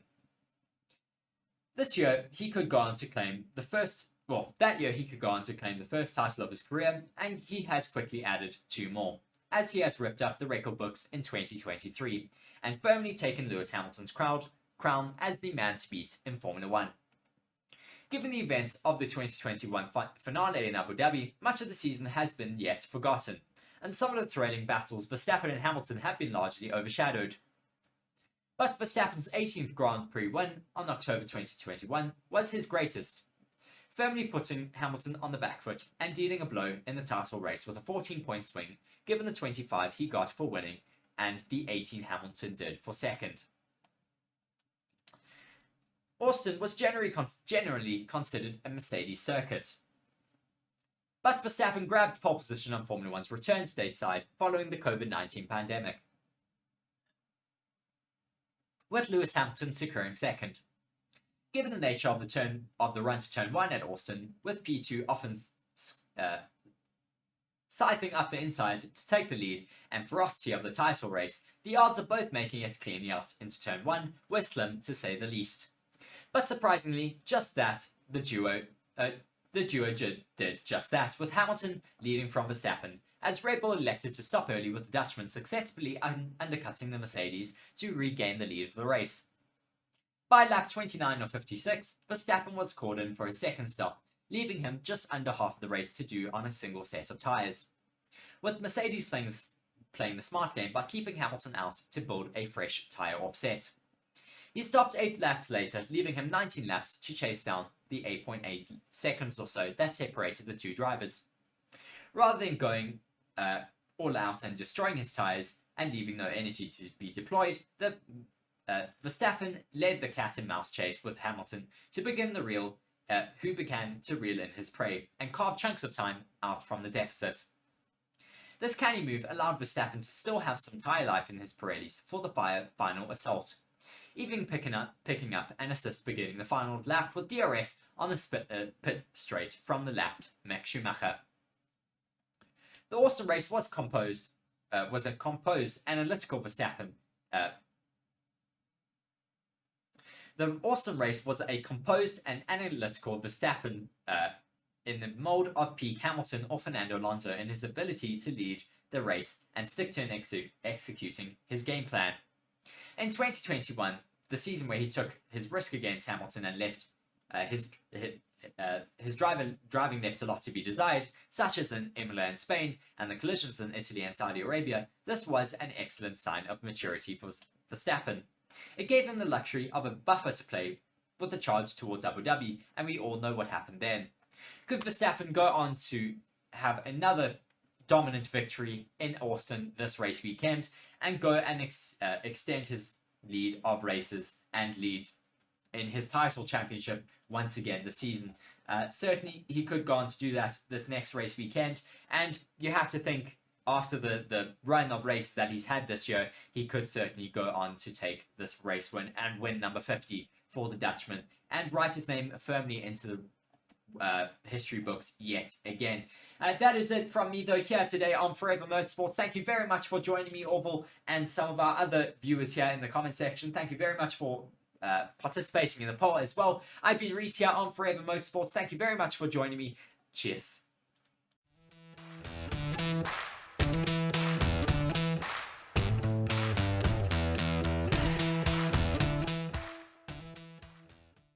Hello and welcome to Forever Sports. My name is Reece. I'll be talking to you a little bit today about one of our channel partners, BITDEFENDER. BITDEFENDER is a global leader in cyber security. BITDEFENDER is committed to defending people all around the globe against cyber attacks, as well as to transform people's digital experiences. In the next 6 months, Forever Sports will be covering major tournaments such as the Rugby Championship, the Premier League, the remainder of the Formula 1 season, as well as embarking on the biggest Rugby World Cup YouTube campaign ever. To ensure that these are all a success, it is imperative that the Forever Sports channels and platforms remain uncompromised. And with BITDEFENDER, we can be assured that our cybersecurity needs are being taken care of. To read more on BITDEFENDER, please be sure to check the links in the description of our video. Once again, thank you very much to our partner, BITDEFENDER, for joining the channel. I've been Reece here on Forever Sports. Thank you very much.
McLaren will trial the use of cutting-edge recycled carbon fiber on its car at the United States Grand Prix.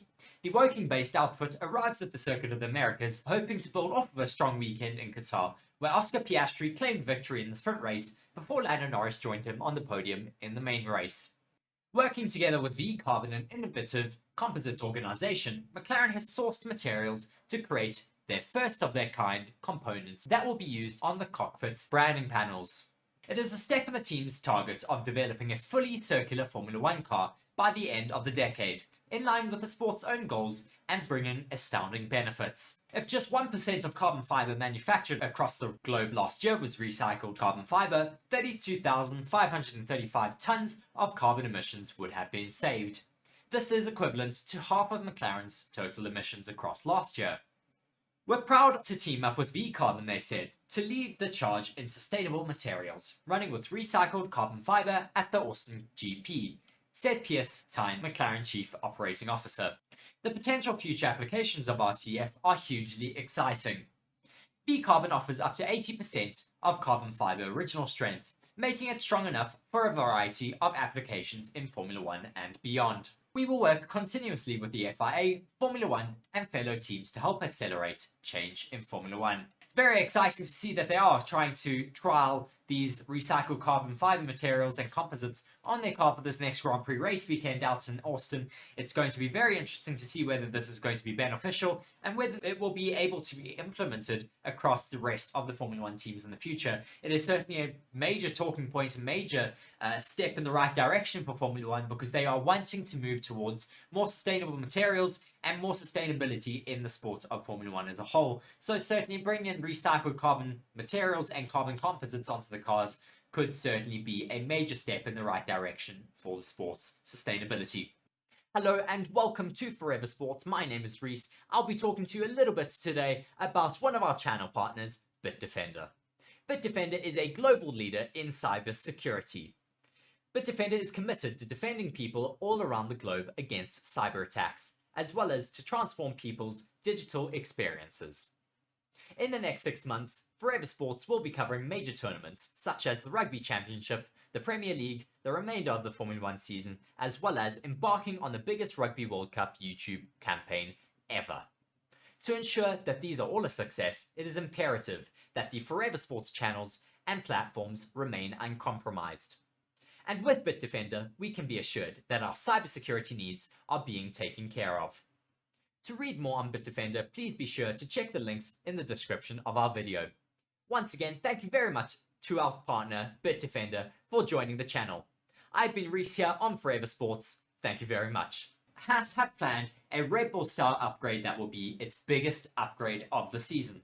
Haas will switch to a Red Bull style car concept before the end of 2023, with what is set to be Formula 1's biggest ever season upgrade. The Ferrari customer team has persevered with a car design that features wide sidepod inlets and high-walled edges, and a sidepod surface that drops down in the middle to create a channel that turns to the rear of their car.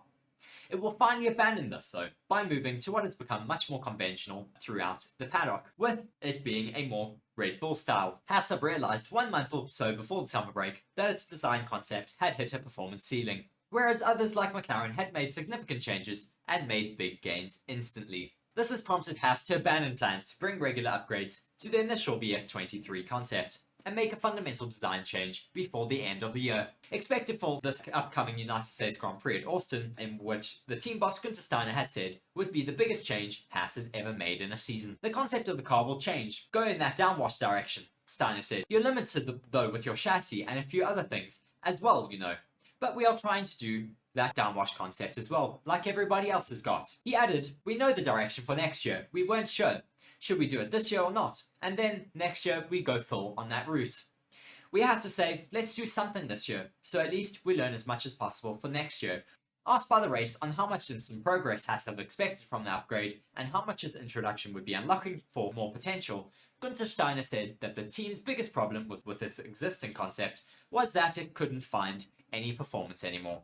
We developed the whole year and there was nothing more that we could do, he said. And at some stage, you need to decide whether we need to do something different here. We cannot keep on banging our head against the wall, crying, and obviously, the other ones. You look at the other cars and just see that they keep on finding performance. McLaren seem to change the system. They seem to find something else, and at some stage you need to say, we need to change our concept too. We need to face reality. Very interesting to see that Haas are going to be changing their concept come this Austin Grand Prix. Whether their upgrades will be allowing them to get a little bit higher up in the standings, we'll have to wait and see. It's going to be very interesting to see if they are going to be able to make those instant changes like the McLarens were able to see early on in the season and have that instant success. And I think it would be quite exciting if we do get another car battling it out in the midfield.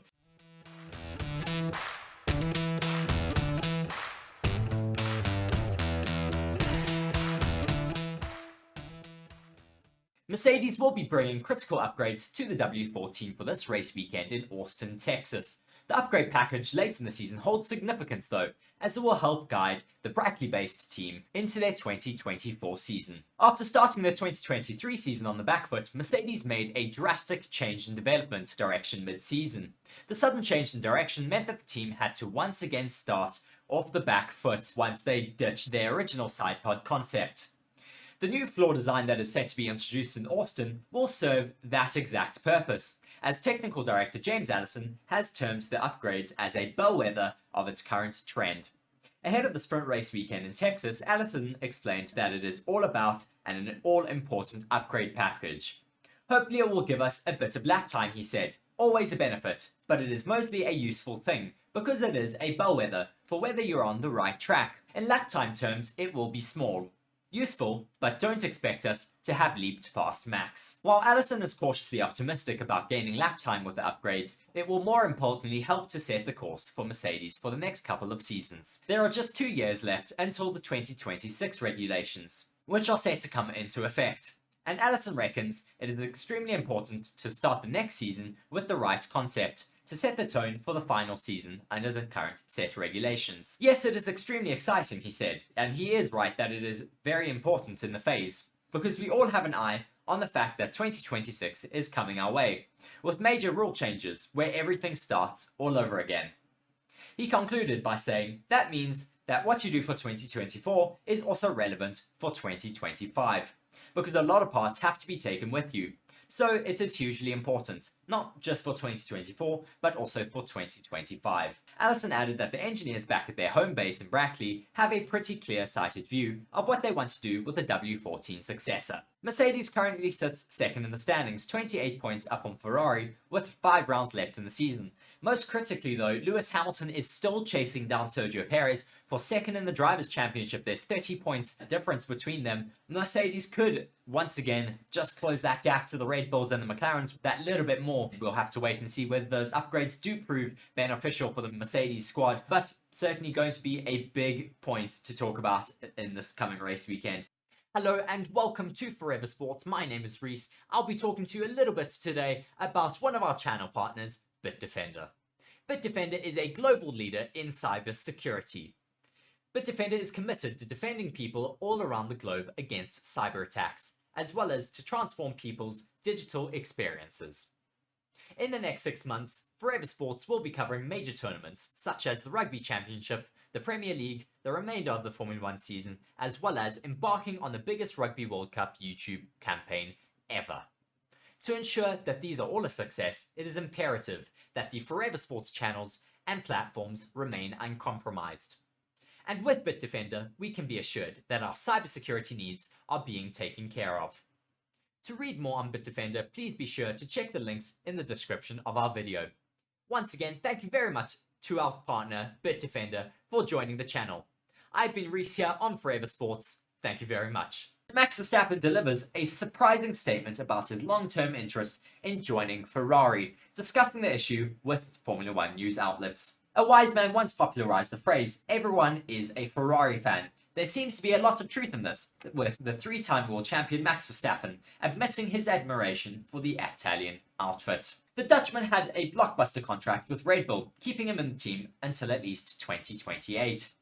Despite this, there has been plenty of speculation regarding his future across Formula 1 news. Quite frequently, Verstappen has made headlines for his honest responses to questions about retirement. Given he is only 26 years old, there's no reason why he would want to stop racing in Formula 1 anytime soon. The Dutchman has spoken about potentially driving for Ferrari. Although he is committed to Red Bull, recent comments suggests that there are possibilities for driving for the Maranello outfit. Speaking about the team, he went on to say, "It has an incredible history in the sport and is a great opponent to compete against. A future at Ferrari, when my current contract expires, I will be 31 years old, and I think I can still do well." Similar comments are consistent across the grid, especially from drivers who have world championships.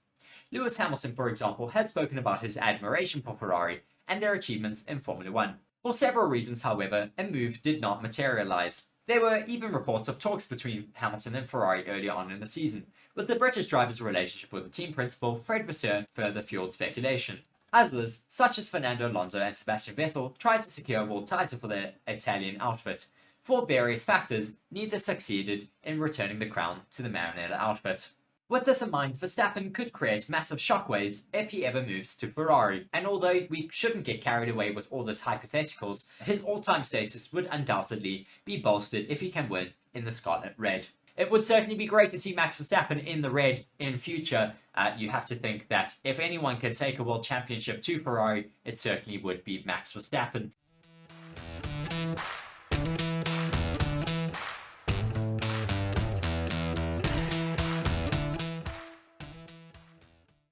Hello and welcome to Forever Sports. My name is Reece. I'll be talking to you a little bit today about one of our channel partners, Bitdefender. Bitdefender is a global leader in cyber security. Bitdefender is committed to defending people all around the globe against cyber attacks, as well as to transform people's digital experiences. In the next 6 months, Forever Sports will be covering major tournaments such as the Rugby Championship, the Premier League, the remainder of the Formula 1 season, as well as embarking on the biggest Rugby World Cup YouTube campaign ever. To ensure that these are all a success, it is imperative that the Forever Sports channels and platforms remain uncompromised. And with Bitdefender, we can be assured that our cybersecurity needs are being taken care of. To read more on Bitdefender, please be sure to check the links in the description of our video. Once again, thank you very much to our partner, Bitdefender, for joining the channel. I've been Reece here on Forever Sports. Thank you very much. Welcome to the Circuit of the Americas, home of the US Grand Prix.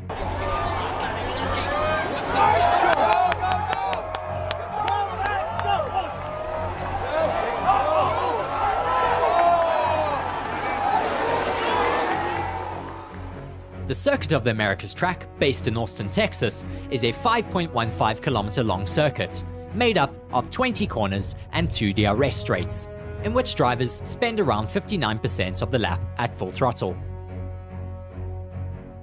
The circuit designers took inspiration from classic F1 circuits when designing this track, such as the complex between turns 3, 4, 5 and 6, which took its inspiration from Silverstone's Maggots and Beckett's, as well as replicating Istanbul's famous turn 8 in the final sector of the track. This circuit has been on the F1 calendar since 2012 and became the 6th different US track to host a Grand Prix event.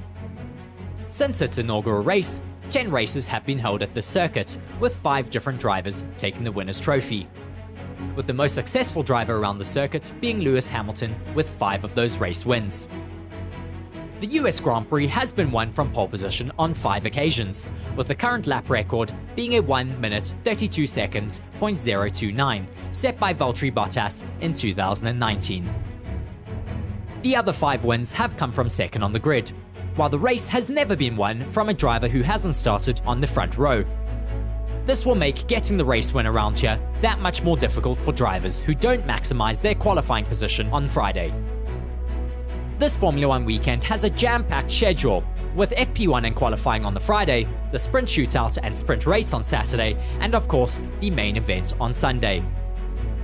Watch now as you get taken around a lap of the Circuit of the Americas.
Let us know in the comment section who you are supporting for the US Grand Prix.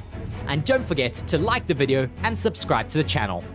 We sure hope to see you during our live coverage of the US Grand Prix.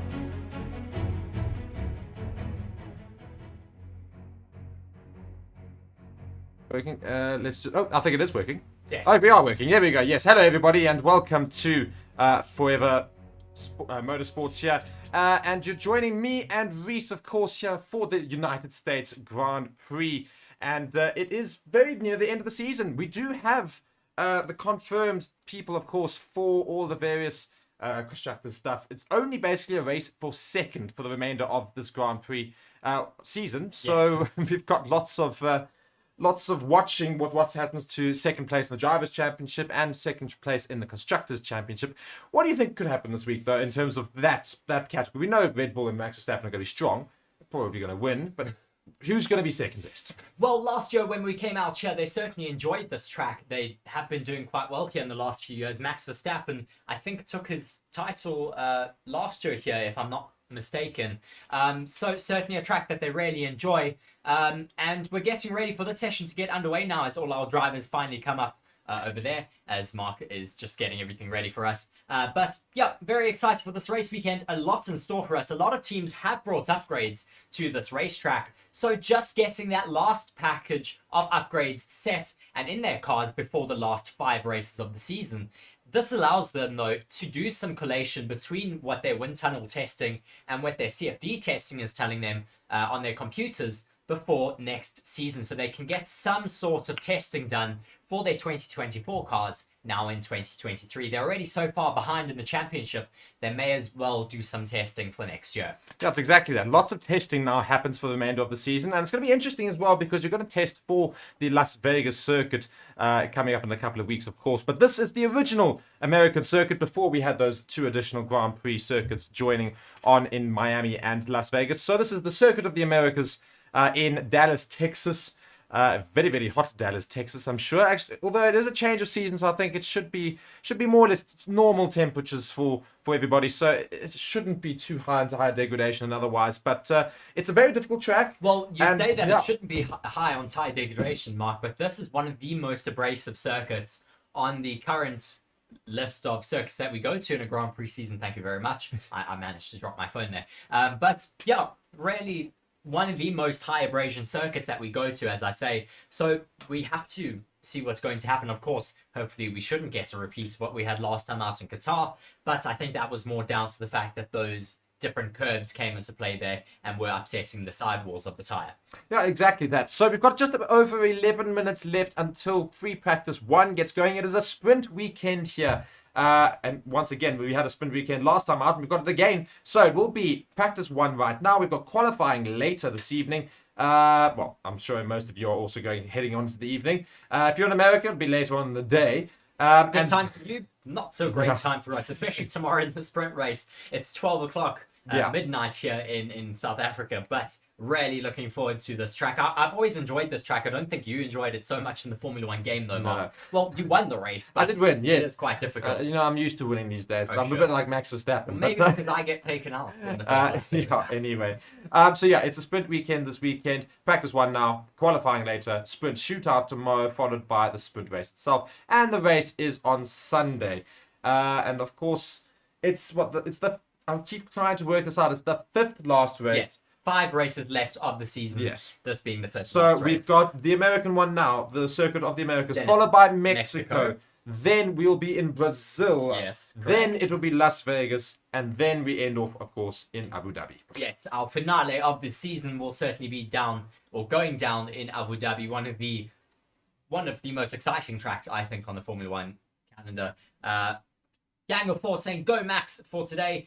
We also have Marianne from Trees, one of our regulars in the comments, saying good evening, Mark and Reece. Thank you very much for joining us. Do be sure to drop us a comment down there in the comment section, letting us know where you're watching from, as well as letting us know who you're supporting for this race weekend. We're seeing a special helmet.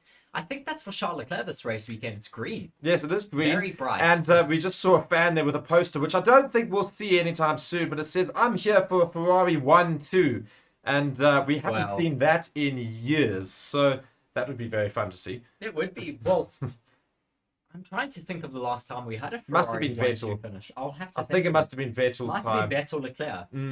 I think that, or when Kimi Raikkonen was there, who was his teammate? Trying to Sebastian think. Vettel. Well, I was about to say it was. I just didn't want to sound stupid, but I think maybe also they might have had a 1-2 there as well for Ferrari. So let us know in the comments if you guys want to go and find out. Reece, I think, is finding out for us. But if you guys know, let us know when was the last time Ferrari did actually have a 1-2 in a race. It's been a while. I know that much.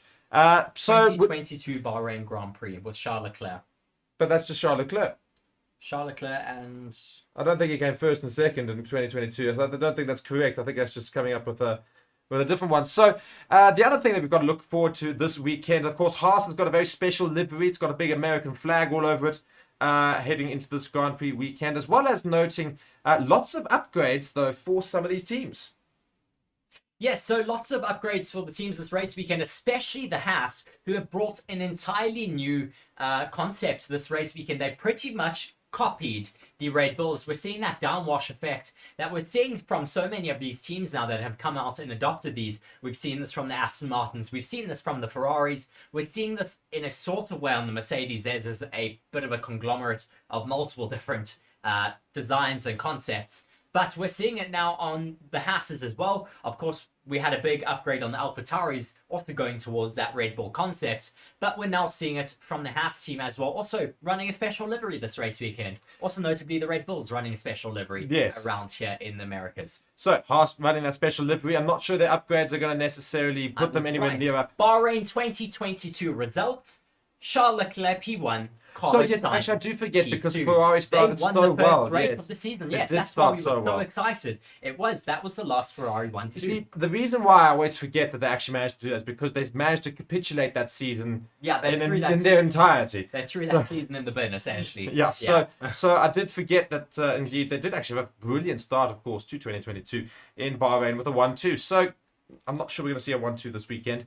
It would be amazing if they did. But I think McLaren, Mercedes and Red Bull will have something to say about that. Yes, and Mercedes, you say that. Mercedes have brought some floor upgrades. They're saying it's not necessarily going to bring them a massive step forward in lap time, but it will bring them a few tenths forward.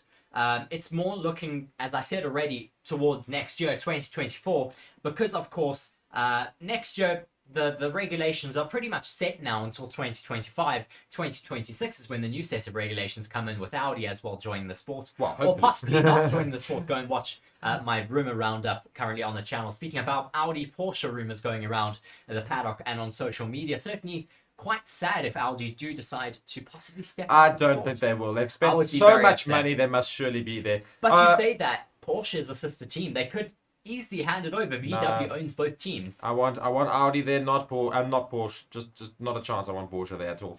TC also saying there, I'm not sure if we did recognize you. They're saying, Yes, guys, hello.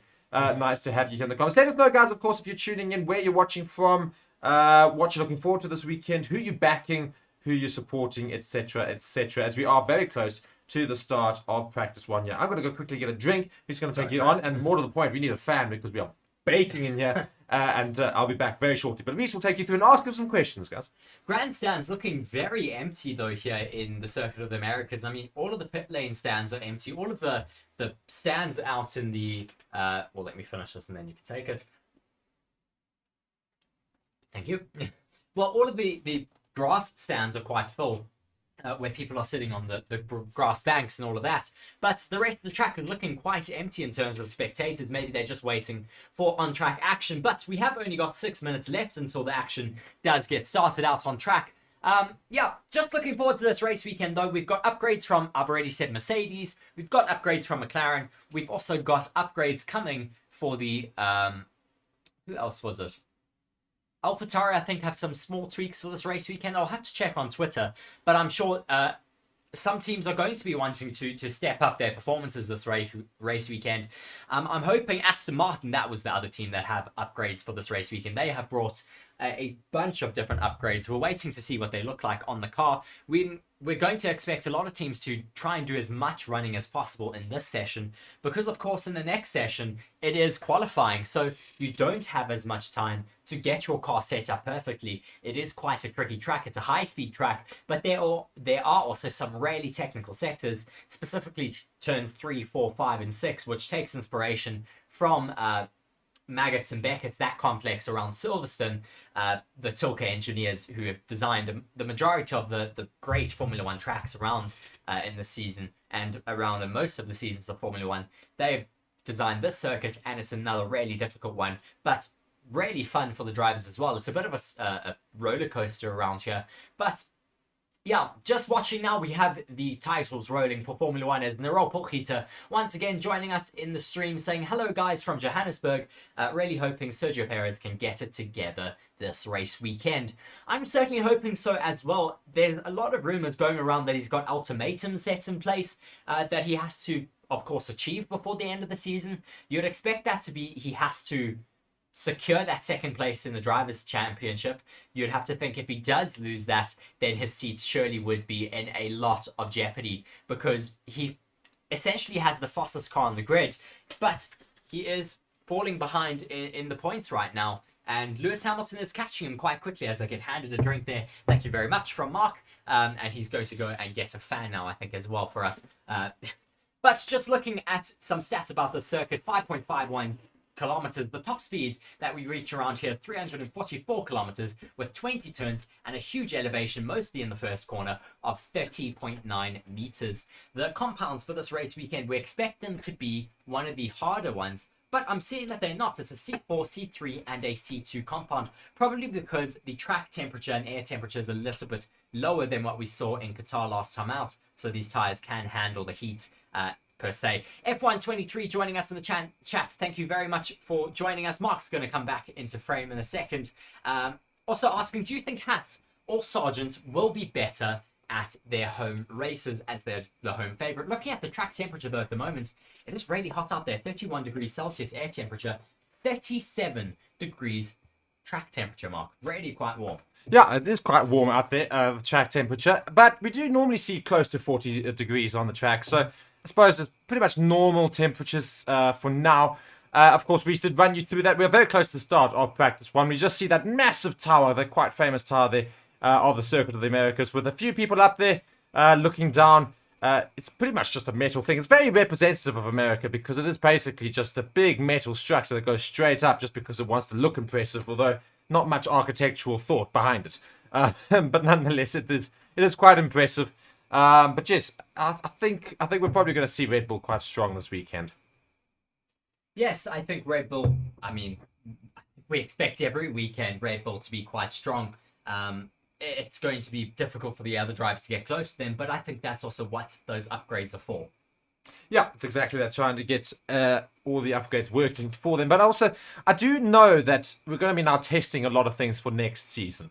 Also, sorry to interrupt you. Tina reminds me, we have Daniel Ricciardo back this weekend. Mark. We do indeed. As I say, it was going to be something I was going to allude to, is the fact that we do have Daniel Ricciardo back on the grid. And it is quite an interesting one to have him there because, of course, we still bring up that conversation, which is not yet ended, with regards to Sergio Perez. And there's still a thought and there's still an idea that Perez could actually be axed from the Red Bull team and Daniel Ricciardo taking his place next season, or at least somebody in the Red Bull structure is likely to be Ricciardo, depending on what happens in these next 5 races. I think it's going to be very interesting. If Ricciardo does very well in these next 5 races and Perez drops off, you're going to have problems. Yeah, I did allude to that a bit. I think especially if Sergio Perez loses the second place in the Drivers' Championship, then you certainly have to think he is going to be in a lot of trouble, because there's a lot of rumors going around that he's got ultimatums having been set in place by the Red Bull management. And also on top of that, now it's an interesting one for Red Bull, because I think now conversations happen now that Max Verstappen is the Drivers' Championship winner and Red Bull the Constructors' Championship winner. I assume that we're going to probably see maybe a more thought on maybe Perez being made as like the number 1 driver, so Max Verstappen supports him for the remainder of the season. I don't know if we're going to see that. I'm not sure if Max Verstappen's that type of character. No, never. But no, I don't know if Red Bull will try and prioritize Perez in terms of trying to get him points to get that second place. I don't know if that's something that they do. Yes, well, we have all of the cars now waiting at the end of the pit lane, ready to get out there. We have Daniel Ricciardo already out there on track, but we'll have to see what he's going to be able to do out there on circuit. And yeah, just watching those drivers out there now. So yeah, I'm just telling Reece, sorry, Reece is just trying to use his headphones that there's the volume up and down on the side there that you can use to try and get there.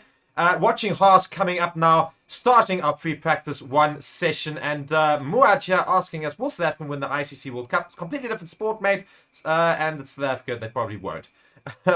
So going back here, we've got Perez in the pit lane, getting ready to get out there, and yeah, so we are all ready for practice 1. Yes, all ready to get going now in practice 1, as Mark says there. We have a couple of drivers out there on circuit already. We have Russell, Hülkenberg, Magnussen, Verstappen, Sainz, Gasly, Zhou, and Stroll are all on track at the moment. Indeed. So we now have Perez making his way out onto the pits, out of the pits rather, and we do have a Ferrari following him out, as well as a few getting some practice starts right at the end of the pit lane, then Alpine and the Aston Martin. So let's see what happens here in this pre-practice 1 session. We've got lots of Mexican fans there in support of Checo. Checo is a legend apparently, and yeah, let's see what happens there. Now that's a very, very cool livery for Red Bull. Yeah, it's another fan-designed livery as we see Max Verstappen overtaking, I think that's Daniel Ricciardo on track. Or, sorry, Sergio Perez overtaking Daniel Ricciardo out on track already. I think he might be starting his first hot lap. I'm not quite sure. He's just made his way out. Definitely not starting hot laps. Yeah, I don't think anybody started hot laps. But we do pretty much have everybody out on track, with the exception of Sargent, Norris, Albon, and Piastri. So the 2 McLarens and the 2 Williams have yet to make their way out. Now we're looking at, of course, Liam Lawson, who's now back in the pits of AlphaTauri, watching on as Daniel Ricciardo has taken his place back in that team. Yes, he is, of course, still the reserve driver out on track, or for AlphaTauri, that is. As we're seeing Daniel Ricciardo, he was one of the first drivers to get out onto circuit. We're watching him go around the track now. Just watching on his onboard, I think we're testing out one of the new angles once again for this race weekend, but on Daniel Ricciardo's car this time. A lot of people looking on him for this race weekend. Of course, it's a big weekend for him in terms of his recovery from his broken hand. So a lot of eyes on him to see what he's going to be able to do. Against his benchmark of Yuki Tsunoda, you have to expect him to be able to outperform him. He was doing it before his accident. So, yeah, but he does return in place of Liam Lawson, who came back at the end of course, having had Daniel Ricciardo's broken hand. But glad to have him back out on circuit now. He's getting ready to start a hot lap. Indeed. So let's see what he can do with this hot lap here in at AlphaTauri. So starting our hot laps here, loading some purple sectors and otherwise, is pretty much Max Verstappen. Hülkenberg's also going around. I think Hülkenberg's the first one to put in proper sector times. So let's see what he can do. Although Max Verstappen significantly improving upon most of them. Actually, I think Max Verstappen is pretty much going to take straight away the fastest lap of the day, and it'll be all to drive for, I suppose, in terms of who's going to take that second place, I think, today, because I think Max Verstappen will be very strong at the circuit. Track limits, I'm hearing, are going to become a big issue, though, around the circuit. They've already been seeing it happening a lot during the F2 sessions. So it's expected that it's going to be an issue again around here this year. So just watching now, Daniel Ricciardo, he's going around. Let's see what he's doing in that first sector. 27.5. compared to Max Verstappen's 27.0. That's still up on Pierre Gasly's time, not too far down on Carlos Sainz's time. Quite competitive for him in this moment. Yeah, so it's not too bad at all for Verstappen, as we were talking about. No, yes, Daniel Ricciardo. Daniel Ricciardo, I was about to say, Daniel Ricciardo. So not looking too bad as Daniel Ricciardo. And we do have, of course, 56 minutes left of the session. You can see it there at the top right of the timing board there. So we'll get going with that shortly. I don't know why our script is doing that. It's very interesting, but well, it's counting up for that's how long the session has been on for now. Yes, indeed. So that's what we're going to quickly go and just change that 2 seconds. I'll be there.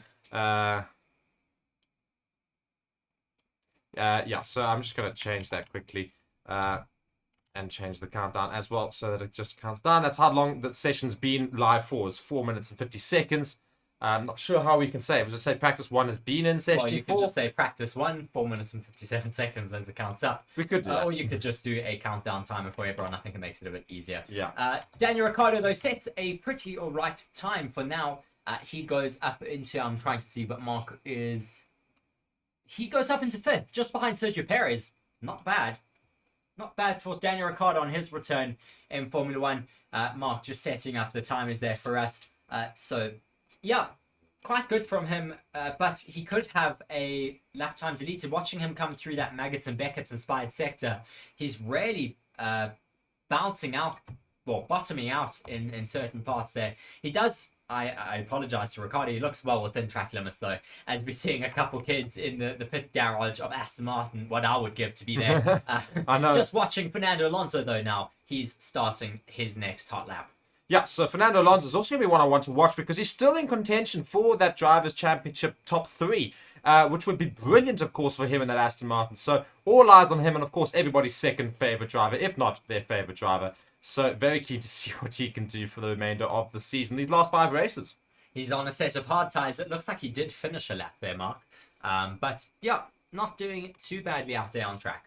No, not doing too badly at all. With Science now moving into 4th position, of course, a 140.160. So we're seeing these 139s starting to creep in. Of course, we're more used to the lower 130, the mid 130s, I think it is, for these sort of times. I think it's a 130. I think it's a 132. Or is it as low as that? Yes, a 132 point something set by Valtteri Bottas in 2019. I might have to double check that, but if I remember correctly from my voiceover, it might have been a 132. Indeed. So just looking at the comments right now, people are just asking some questions about what are the speeds. Most of the speeds are shown in kilometers rather than miles. Yes. We are kilometer people, even though we are in the States, which deal in miles. We do kilometers here mostly of the time. Zardish here also asking, or saying, that Mercedes is the second fastest. And there comes Ricciardo. Yeah, so second fastest right now, of course, is Hülkenberg. But you're saying maybe for the weekend that Mercedes will be second fastest? I would be interested to see if they do that. And Marianne Joe just asking why. 132.04. There you go, 132.0. That is the current track record around the Circuit of the Americas, track set by Valtteri Bottas.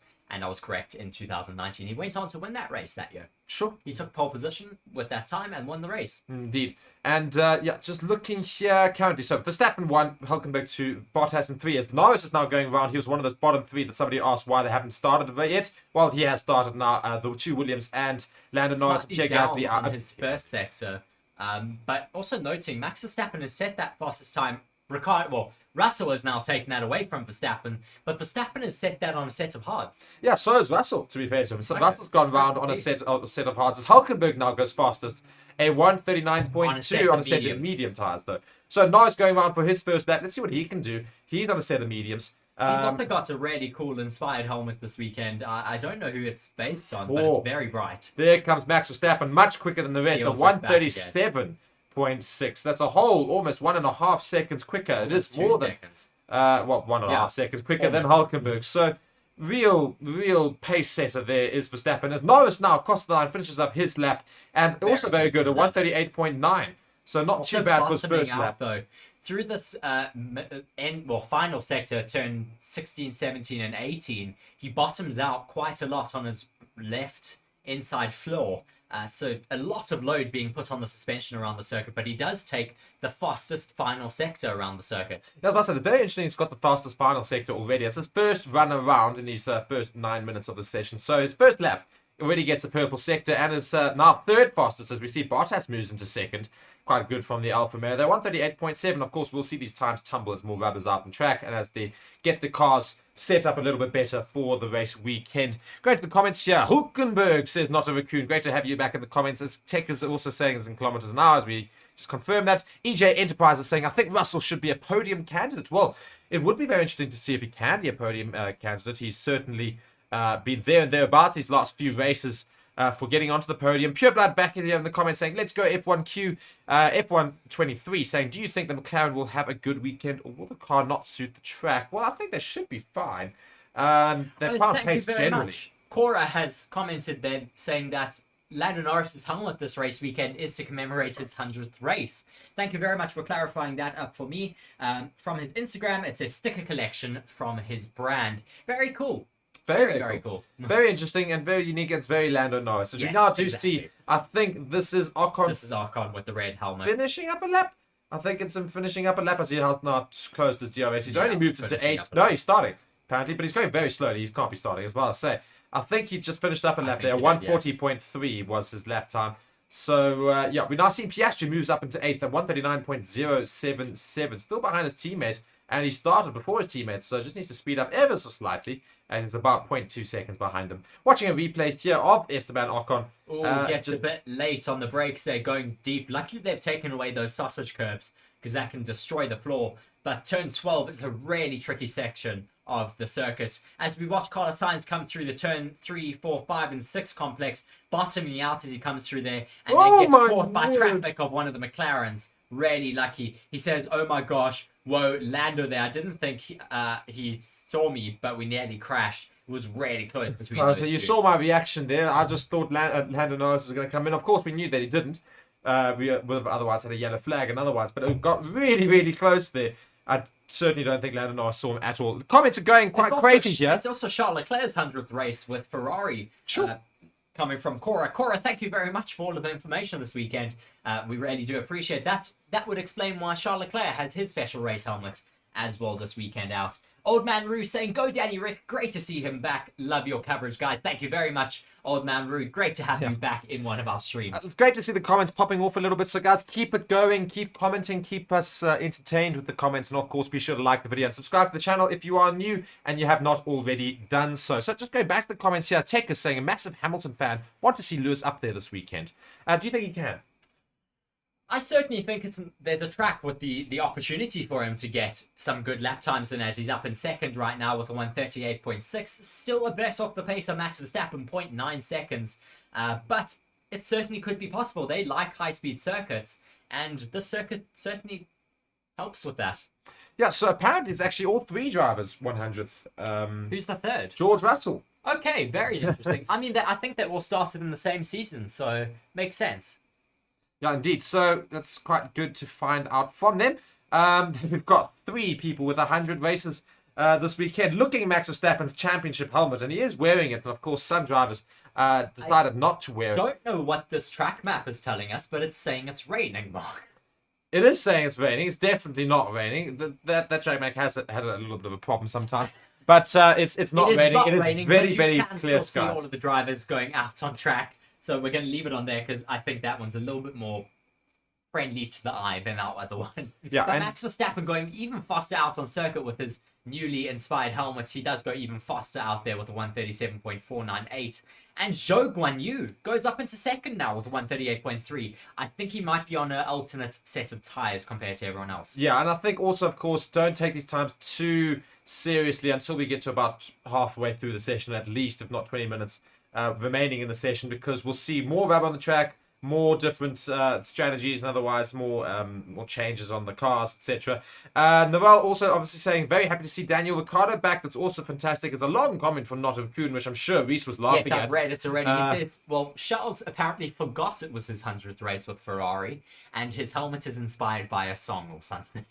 Ah, right. So that's why it's green. Typical Charles Leclerc thing. It's a green helmet. If it was an Aston Martin, it would be quite cool. In a Ferrari, I think it's going to look quite ugly. Interesting. But nonetheless, it'll be fine. Of course, we do know Charles Leclerc loves his music. He's a big fan of it. Our map has apparently cleared. I think it has cleared up. It has cleared. Yeah, the rain so on the map apparently- is cleared. It says green as Charles Leclerc. Yes, it is. Or Charles Leclerc should maybe be blue. So Hamilton goes faster with another lap time of 1:37.5, matching Max Verstappen even closer now. Very, very close. 0.044 down on Verstappen's time now, Mark. yeah, indeed, it's exactly. And it's now Tsunoda moves up into 4th. Daniel Ricciardo's teammates almost 2 milliseconds behind him. Perez now moves into 5th. Big weekend for Perez, as we've spoken about already. So let's just look currently at the grid. The Alpines are at the bottom there. Having said that, Ocon moves himself now between the Ferraris of Charles Leclerc and Sainz, who are 15th and 17th. Oscar Piastri now moves into 17th as well. 7th, rather, not 17th. So Max Verstappen, just watching a replay of him coming into... I think he might have a bit of a lockup or just go slightly wide. Yeah, Ever so just slightly slightly over the wide. track limits. But that's what practice is for. It's to find your limits. Watching this moment here with Nico Hulkenberg, I think it is. He has a massive lockup into turn 1. It's a really difficult turn 1 because it's going uphill. You cannot see the apex until the last second, so you have to pretty much remember off of muscle memory where to brake around here. Yeah, somebody just confirming that Russell's 100th is actually in Mexico. Indeed, that's the F123 just confirming that. So I did think it was a bit odd that we'd have all 3 in the same race. Just watching now a replay of... Lance Stroll. Is it coming back into the pits here? We want to see what happens here. I think he's got issues here, Reece. What's he saying? Yes, he's being told they have an issue, so cool the brakes in the straight line and come into the pits.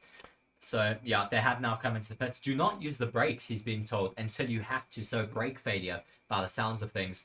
Just looking there, some people saying they really like Zhou's helmet, and there are Porquita saying they really love Zhou's helmet for this race weekend. I don't know if you've seen it, Mark. It's really cool. Not yet. It looks like leather, Very like a Stetson hat or something. It's really quite cool, and it looks very realistic as we're watching now Logan Sargent, the homeboy, running around his circuit at the moment. Well, I mean, the homeboy's got 3 races this whole calendar year. Of course, he didn't finish the Miami Grand Prix. He had a terrible time out there.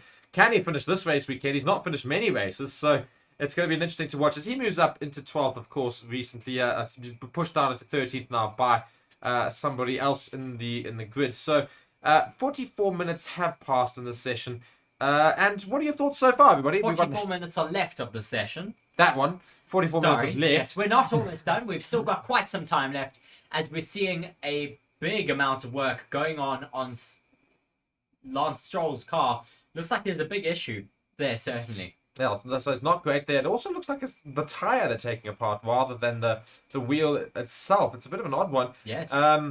No, it's not the tyre. Yeah, it is it's called the cake tin. Yes. The shroud that goes over the brakes. It not only helps with aerodynamics, but it just helps keep everything warm because you want your brakes to keep up to a certain temperature. F123 saying that the Haas updates look really good, and they certainly do. They're all the way up into 3rd already with those updates here this weekend. Look, we've got lots of time left Of course session, we do, but I mean, off the back, I think it's quite promising for the Haas team.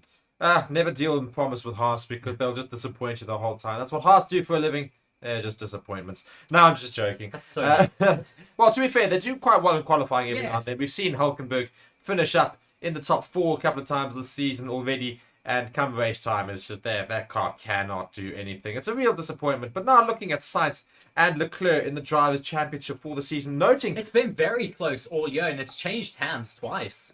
Sorry, carry on. No, I was going to say, it's quite interesting how Sainz had a good start, and then Charles Leclerc came back at him in the midfield, and then obviously recently Sainz taken that back. Sainz currently sits on 153 points versus Charles Leclerc's 145. Yes, difficult for them this year. I mean, we expected them, after abandoning last year halfway through, to hit the season really with the ground running, but they haven't. It's disappointing, but hopefully we'll see some extra pace next year. We're watching the Mercedes of Lewis Hamilton now going around out on circuit. He's currently running in P2. Really good for him this weekend. He set the fastest middle sector of everyone. Well, he's crossed the line now, and he's crossed now in a 137.394, Brilliant. so a whole 0.1 seconds quicker than Verstappen. I say a whole, it's not that big a difference, but Yes. good to see the Mercedes up there in first. So they're looking relatively promising for this race weekend. Also noting just Snowden's in third, Norris in fourth, Magnussen in fifth. So we've got a whole lot of different constructors up in the top 5. Of course, the Ferrari still need to go around again after a few simulations and see where they are. And again, guys, this is the only practice of the weekend, so we will see a whole lot of just changes because after this, they can't change anything. It'll come to qualifying, and that is their setup for the weekend. And as Mark alludes to, don't forget that we do have qualifying later this evening. I think that's at 9:30. Was it? I think... I might have to 11? check. I think it's 11 o'clock. Sorry, 11. Yeah, this ends at... So it will be in 3 hours time. Yes. Well, 3 hours and 12 minutes time that we'll have qualifying start. And we've got Red Bull engineers just having a few discussions with each other, looking at, I think this is Max Verstappen's car. Just talking about the setup, I think, on the rear wing, possibly. Just making some small changes there. That is Max Verstappen's car. I do quite like, as you said earlier, Mark, their American livery for this race weekend, watching on as Helmut Marko watches on the data. A lot of rumors going around about him. Tell us what you think in the comment section about Helmut Marko. A lot of rumors going around that Christian Horner wants to oust him from the team. There's apparently a bit of a power struggle going on between Christian Horner and Helmut Marko at the moment. Well, I think Just watching on board with Carlos Sainz, his car's sounding like it's got a power unit issue. No, sorry, it's because it's bottoming out. Yeah. Just noting that, of course, sorry, what were we talking about just prior to that? I've just gone blank on the... Oh, well, it's fine. We'll move on from it. Just seeing Marion Joe just saying, loving having Rick back on the grid. Would have loved for Lawson to have a seat, though. Indeed, everybody keeps saying they would have preferred to have had Lawson and Ricciardo in that AlphaTauri seat rather than Tsunoda. Not a lot of people wanting Tsunoda there, which is an interesting one there. Also, F123 noting in F1 2021, the game, I thought that the red tire was a big slide. Well, you can blame you. It's not exactly the biggest architectural achievement known to mankind. Reece is now currently listening in on an analysis of the Haas body currently as to the changes they have made that make it look so similar to the Red Bull.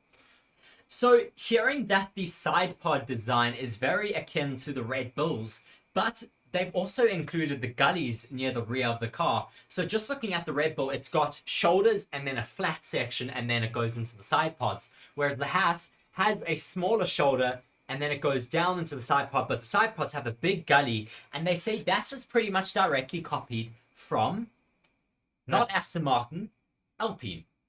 Why would you copy Alpine? At the back, because they have been able to find some really good pace in terms of their straight line speed, I think. But they have, of course, made a bit of a joint effort between the Alpine design and the Red Bull design. It's possibly also because Haas, they need those gills, which they have at the rear of the car, which Alpine have, more for rear cooling on the engine. I suppose they have had a few engine problems this season, so maybe that's been a big thing. And they can push the car a little bit further. Norris now moves up into third at 137.6. So we're seeing Mercedes, Red Bull, and McLaren pretty much iron it out as the top three right now. We'll wait to see what Ferrari can do as Charles Leclerc now moves into sixth at 138.2. So not too bad from him, of course. It's still on a set of hards. Norris, Tsunoda, and Magnussen up there in third, fourth, fifth on a set of medium tyres. The Mercedes and the Red Bull on hards as well. So hards and medium certainly the tyres being used right now. I don't think we'll see softs in this session. I think we'll only see softs in qualifying. Maybe at the end of the session for qualifying, of course. Yes, some people chatting with me in the comment section about Helmut Marko. So Naropol is saying, isn't Marko due to retire soon?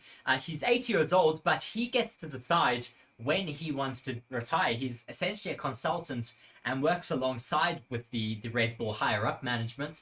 So he is pretty much the chooser of his own fate there at Red Bull. And TC saying, I guess Red Bull's current management setup has brought them success, so they should stick with Marko. But personally, I'm not a fan of him after what he said about Sergio Perez. No, and that's the big thing everybody's saying. He's pretty much a dinosaur. And also, if there is a bit of a power struggle in Red Bull at the moment between Helmut Marko and Christian Horner, I know who's going to win that battle at the end of the day. Christian Horner, he's got the longevity over Helmut Marko. Unfortunately, that's a bit ageist. But, I mean, you have to think Helmut Marko is near the end of his career now. He's in his 80s, and he is a bit outdated at this point with the comments that he does seem to make. No, I thought you were going to say in terms of age. No. Yes, so Sargent is the only driver out on track at the moment on a set of mediums. Everybody else is in the pits. They're having a good clean, and on I think this is Oscar Piastri's car. It is indeed Oscar Piastri's car there. He is currently sitting all the way down in the 10th position. So it's just got the camera right in the way. He does normally take a session to warm up to a track. He's only got one. Exactly. He's only got one. Hopefully. So we've got about 36.5 minutes left of the session. And everybody's in the pits. We're going to move on to new strategies, of course, for the end of the session. I think we'll probably see some more qualifying simulations, of course, because there are technically two qualifying sessions in this race weekend. We've got the qualifying session later and sprint shootout tomorrow. Qualifying it's a sprint shootout. You can't fight sprint qualifying. I know this. But people get very upset if you call it a sprint qualifying. Formula One have specifically said it's a sprint shootout. But nonetheless, it's a sprint qualifying. Yes, it is a sprint qualifying, essentially. So, Logan Sargent staying out on track, putting in a few laps here. So, good, at least he's going around. Everybody else is in the pits, except now Max Verstappen has also made his way out on a set of hards as well.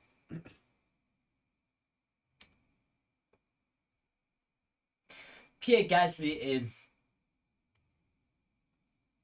So, Pierre Gasly is running a special livery helmet this race weekend for Francois Sever, who passed away, I think it's 50 years ago to the day, he said, at the US Grand Prix. So, another French driver that Pierre Gasly, a French driver, is just paying tribute to. So, gents, absolute class from Pierre Gasly. Yeah, he's a big one on remembrance and of course honouring a lot of people and the lives lost. He was also, of course, the one that led the run in which race was it? I always forget. Spa.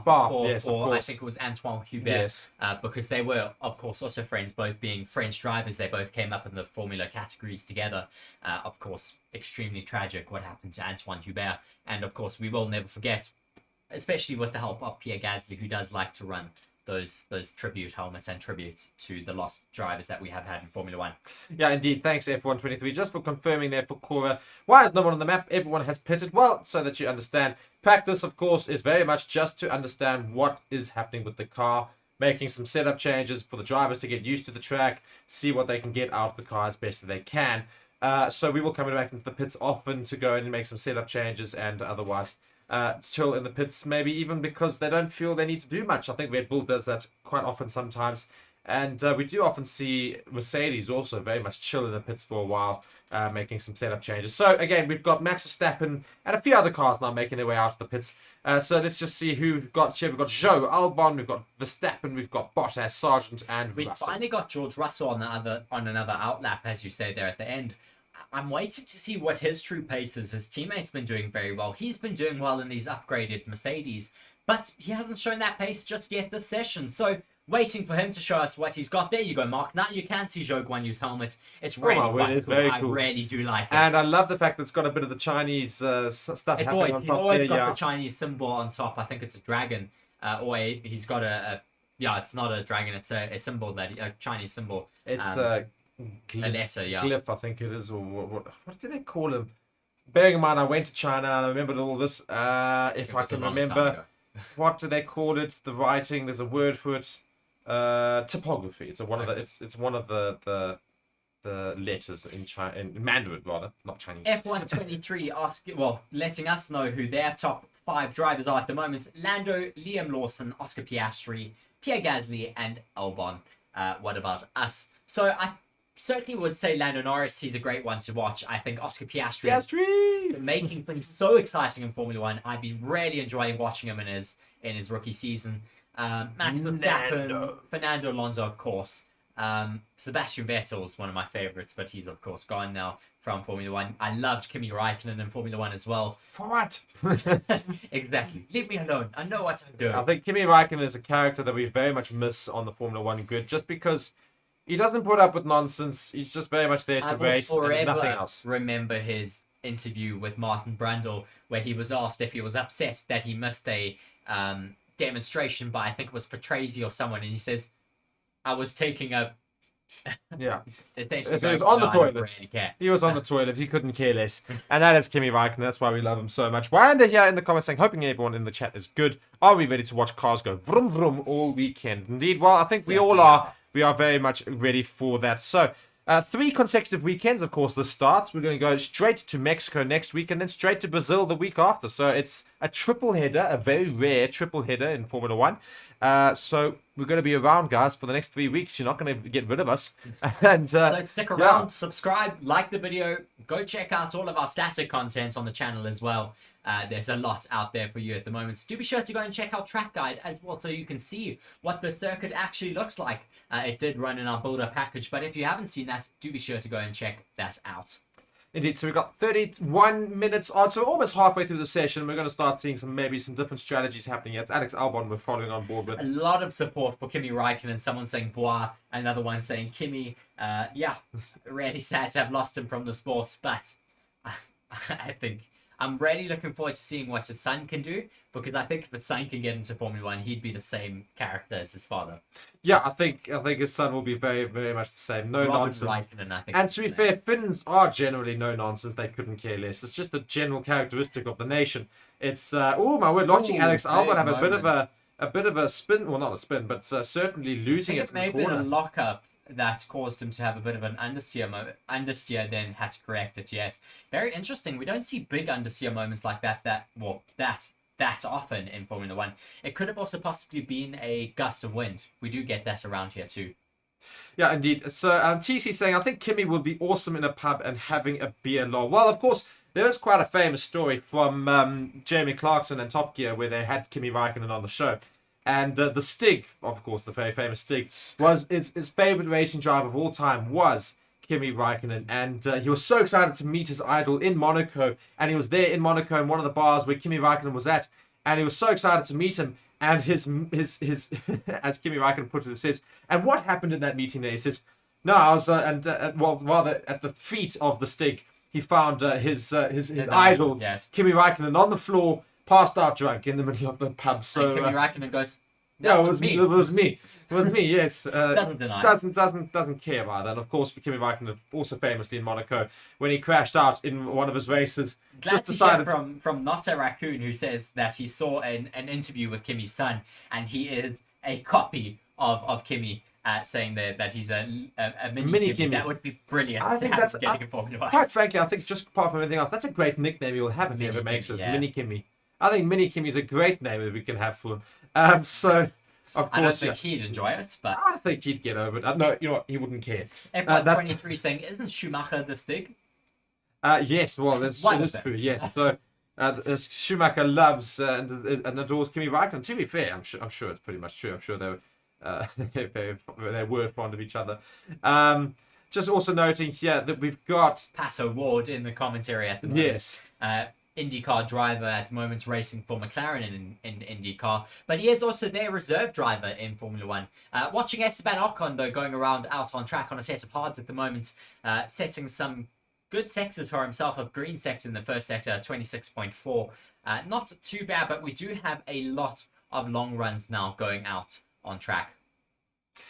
Yeah, so lots of people out on track, hards That's and mediums. even better. Marianne Joe saying, "Iceman and the little Ice Cube." Yeah, but so Iceman and Ice Cube, I love it. I absolutely love it. Ice Cube is taken though, I think. By whom? No, that's is it Ice Cube? I can't remember. I think he is Ice Cube. Yeah. Yes, actually, I think you are right. Nonetheless, who's going to care? I'll tell you who won't care. Is if he is like his dad, he won't. Miniature Kimi will not care about what anybody does. He'll just go, okay. Wow. I will race. That is all I'm here for. So yes, just watching another small moment there from Staying Ocon. within track limits though, even with that bit of a snap, I think there is a bit of a gust in that sector. Also looking at his tyres, they're looking a little bit on, I think, worn. some hard long runs on those hards, so that could be why. It's Big exactly snap that. of oversteer as he comes through turn 13, or sorry, turn 15 that is, now coming through turns 16, 17 and 18, that quadruple apex that we have a carbon copy from Portugal. Yeah, exactly. A carbon copy there. So Ocon's lap is what we're following on. Yeah, he's currently sitting down at 18th. Alpine not going around too well so far. And again, a little bit of a slide there into that final corner. And he crosses the line, only moves himself up into 17. We've not seen much from Fernando Alonso and Lance Stroll in those Aston Martins either. They're currently in the pits, though. I'm sure we'll see them come out in maybe a set of mediums and improve upon their times quite dramatically. But right now, they sit right at the bottom there with the Alpines. Russell also down at 16th still. Yes, as you said, the Alpine's still down in... What did you say there? Going to 17th and 19th. And 19th. So not finding too much pace out there on track. I would have expected them to have a little bit more. Esteban Ocon looks a little bit frustrated in the car. I think I saw him throw his hand there for a little bit, possibly just expressing his frustration. Getting out the way, though, for some other cars making their way around the circuit. Yeah, not necessarily falling into their hands this weekend, but everyone only going out on hards. Well, the majority of the top runners on hards. We've got Norris, Tsunoda, Magnussen on mediums, Ricciardo also having set his pace on a set of mediums. Watching Ocon have a bit of a moment here into, I think... Well, it was that same moment we saw. We had a little bit of a... No, this is the final corner on the track. First corner. Yeah. It's the first corner of the track. So Final corner on the track. Was it? Yes, final corner. Yes, it was. It was the final. I do apologise. So we've got 26 minutes left here. I'm watching Piastri now on a set of mediums. He's down in 10th. See what he can do. He's improved upon his first sector. Oh my word! He's got into the gravel. He's managed to save it, but the car was all over the place. That's going to be a damaged floor. Yeah, he's going to make his way straight back there. Yeah, he's going to go straight back into the pits and get that floor looked at. But big moment. Lucky he was able to hold on to it and hold on to it in the grass. So the car went left, right, and then he managed to correct it and just get the car back onto some level ground there outside of the gravel. But a very big moment there from Oscar Piastri. We'll see in a moment again a replay of it. Yeah, it was almost the first yellow flag and possibly red flag of the session if he didn't manage to get it under control. Luckily he did. So no. He does come into the pits, I think. Well, no, not just yet. We're watching that replay though as he comes through I think this is turn 10 and 11. Goes a little bit wide, has a bit of a correction, goes onto the grass there. It looks a lot worse because the car picks up all the grass. Luckily, he didn't actually go into the ground. More the left and right, you see. Yeah, it's my word. Yawing of the car as he tries to hold on to it. But he's very fortunate that it eventually does come back. No, I'm sorry. That was almost lost. He almost lost. I mean, the car was literally almost at one point perpendicular, just doing this. Watching it onboard now, back and forth, it was really going back and forth. Whee! My word! And just looking at us, he's literally in the car doing this, going, "Oh my word, I can't keep up." But manages to keep it out of the wall at least, which is very good for McLaren, of course. So maybe a little bit of floor damage there, of course, from that, but he should be fine and otherwise fine. Wyanda just asking, Mark and Reece, from the eye test, how is Hamilton looking in the Mercedes? Comfortable, or is he just pushing? I don't think we've seen any onboard laps just yet, but we're seeing a lot of work still going on Lance Stroll's car. They've had big brake issues for him. They, I think, told him after only a few laps into his sighting laps of the circuit that he didn't have the brakes to use anymore. He had to just back off and come back into the pits. As we're seeing now, Fernando Alonso starting a hot lap on a set of hards. What will he be able to do? As Wyanda... Well, yeah, that's the same question. Indeed. So, TC also asking us, do you think Mercedes are designing the car towards Lewis's style preference? Is that why George is struggling? No doubt he'll find speed, though. I'm not so sure these days. Really struggling that much. He's been finding some good pace. I was going to say, yeah, the last couple of race weekends, he's been there and thereabouts with Lewis Hamilton, if not beating him. Of course, you know, when he went into the wall, at Singapore, was it? I think it was Singapore when he went into the wall. Singapore. Of course, he was leading his teammate at that point just before he lost it when he was pushing too hard to try and take Norris. I think he should be fine. I don't think slide for Fernando Alonso as he comes through turn 11. He still carries on his lap though. He's not taking it. He's not going to give up on it, so he's still going to go. So he will lose quite a bit of time there, though. Long runs for the team at the moment, but he is setting some good lap times at the moment. He's up on his personal bests. As EJ Enterprises asks, is that a long run strategy? Well, it's not a race. We're all just testing at the moment. It is practice one, the only practice of this race weekend. As F123 says, the hard, medium, soft for quali is so good. I think he's more... I think EJ knows it's a practice. I think he's just saying, everyone's still on the hards with only 20 minutes left of the session. Do we not think we're going to see soft tyres soon? I would hope so, because we're going to be ramping up for quali. So with the last maybe 20 minutes of the session, we could get everyone out onto a set of softs. F123 saying that with the hard, medium, soft for quali is so good. Is that alluding to the fact that we're going back to that? I must say, I haven't been informed. I've been so busy today, I haven't actually managed to go and see. Watching a replay of Lewis Hamilton, I think he gets held up by someone as he starts his race. Going into turn one, just noting here. Oh, no, he's just got a bit of a lock-up. Locks up on the entry, goes really wide, misses the apex. Sergio Perez reporting that he's got issues with his front left. Not happy by the sounds of things. Might just be that they're degrading these tyres quite a lot right now. Yeah, I'm just going to go quickly find out very quickly as to what is happening with regards to qualifying later with the tyres. So, Reece will take you through it. I'm very quickly just going to go search. So, just watching who's out on track at the moment. A lot of drivers with Sainz, Perez, Hamilton, Zhou, all running in a big line. I wonder if they're in the pits? No, they're not. They're definitely out on track. Piastri, Verstappen, Gasly, Russell, Leclerc, Ricciardo, Hülkenberg, Bottas, Alonso, Tsunoda, Norris, Ocon, and Magnussen. All of the drivers out on track at the moment as Sergio Perez comes through that final corner, as our stream is a little bit delayed to our timing boards. But he's looking quite comfortable now in that car, even though he was complaining about that front left. He's up into P7 though. Verstappen is doing some long runs as well, I think still on those hards. Yeah, that pace is going to be interesting to see what they're going to be able to do. 137 is looking quite similar to what we had out here last year for our race sims. Eamon just saying that they hope Ricciardo will do well this race weekend.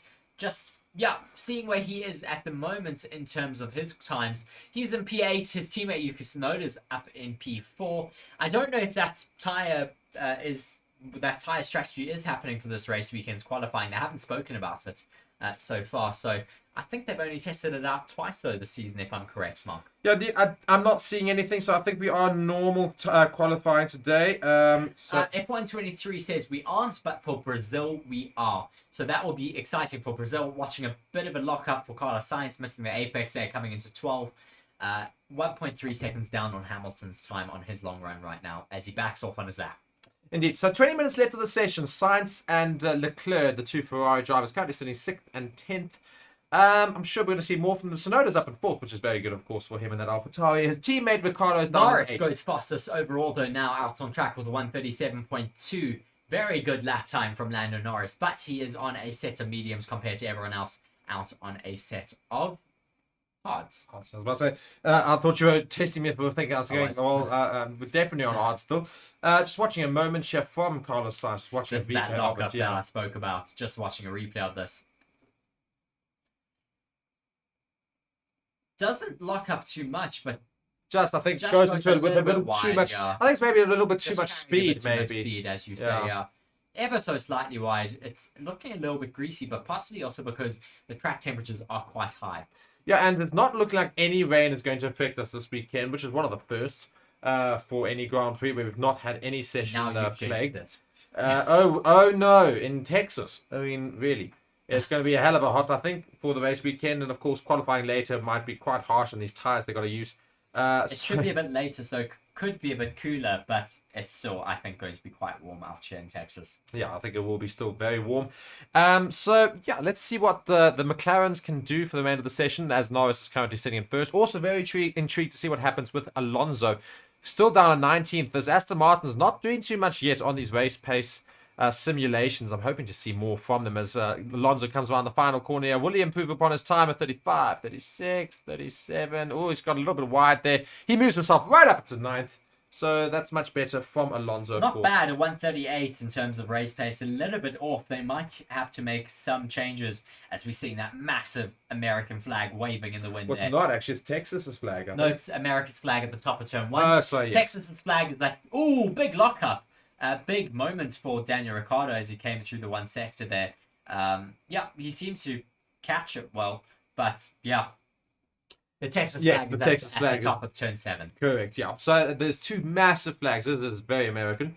That we have to go and display our patriotism rather through our massive flags that we have there. And there you go. You've got your massive, massive Texas flag just flying in the Just background. looking at the points difference between McLaren and Aston Martin, McLaren have of course, had a resurgent season this year. They've currently got 219 points. Aston Martin, who've had a good start to the season, but then just kind of kept slowly carrying on in pace, they've only got 230 points. So very much in The balance. in danger right now of losing that.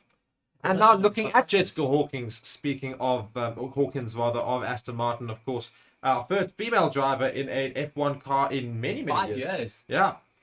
So great to see her there. She helps out in Aston Martin, of course, is signed to the team. So she's there in the Circuit of the Americas this weekend. Fernando Alonso, look at his last 5 races. 2nd, 9th, 15th, 8th, and 6th. So he's had a rather big drop-off in form. Qatar was a little bit of a fight back into 6th. He needs to try and get top 5. They just haven't been developing the car enough, which is why they brought upgrades this race weekend. But will it be enough to hopefully allow them to get a little bit higher up in terms of their pace? Yeah, that's going to be the good question. Watching Stoffel Van Dorn, though, in the pit garage at the moment, he's one of their reserve drivers as he gives a cheeky wink to the camera. He used to be one of their Formula 1 drivers in the past. Just watching a replay of Daniel Ricciardo's moment here into turn 14. Yeah, indeed. I'm just watching an analysis of it. It's almost interesting. His tire's turning, but the other one's not. He's got some... Oh, they put stuff over the brake ducts. They're looking maybe to manage brake temperature possibly around here. But very interesting to see that. Indeed, as we're still on board here with an Alpine of Ocon. Now we've changed across to Sainz in his Ferrari. He's going around a lot better. Let's see what sort of times he can put in now. He's got a personal best in first and second sector now. His third sector's also got a few personal bests already. Hopefully he can move himself further up, closer to Leclerc, maybe closer to the top there of Norris. He's going around relatively decently here on a set of hards, so let's see what he Down can do. in the middle sector by a little bit, but still a very good lap time at the moment. So we're coming up towards the last couple of corners here for Carlos Sainz. Where does he move? He moves himself right up into 4th. Very good. At himself. 137.9. I did say I think he was going to be moving himself closer to the top of the table, and indeed he has. So great to see there Carlos Sainz moving further up in that Ferrari. Yes, very, very glad to see Carlos Sainz moving up a little bit further in the Ferrari. Yeah, he has a little bit of a trickier final corner. He gets quite close to those track limits, but he is still 0.6 seconds down on Lando Norris's time. On a set of I hards, know, though. but still. But Hamilton's, of course, on a set of Yes. hards. He's only 0.1 seconds behind. Verstappen also on a set of hards is on 0.2 seconds behind. We haven't seen much of Verstappen since he's put in his fast lap earlier. I'm sure he'll be absolutely fine. Just watching the high He was speed. out on track for quite some time, but doing long runs on that set of hards. Exactly that. So we've got 15 minutes left of the session, the last quarter of this session. So let's see if anybody will come out in softs now. They need to try and do some preparation for qualifying later this evening. Of course, the big thing with the sprint weekends is the fact that you've only got one session to get your car right. Exactly. Then it comes to qualifying, and you can't change your car after that. Parc Fermé comes into play. So it's going to be a big thing as Alonso now moves himself up into fourth. So I completely missed that. At 137.8, fantastic from him. So maybe Aston Martin can fight back a little bit this weekend. What is he on? He's on a set of hards, so that is good for us to see. But you have to remember, between Verstappen and Hamilton, they put that lap time in a good 20 to 30 minutes ago. Here we go. Sorry, I'm just noting. First soft lap. Right. We said that we're coming to the last quarter. We're hoping to see some soft tyre runs. And now we do. So, oh my word, and he's messed it up. He's messed it up. And look at those spots on this car. He's locked up his tyre in the first corner. Yeah, and he's already got some spots on the front left. So, yeah, that's an interesting one. He's still carrying on. They're still going for it. So, looking very hooked up through here. He has a bit of a correction through turn 6 and 7. But this could bode well for Alex Albon, at least. Yeah, I mean, it could be very good for Alex Albon to see what Logan Sargeant can do. He's lost a lot of time in that first sector already as a result of that lock-up in his front left.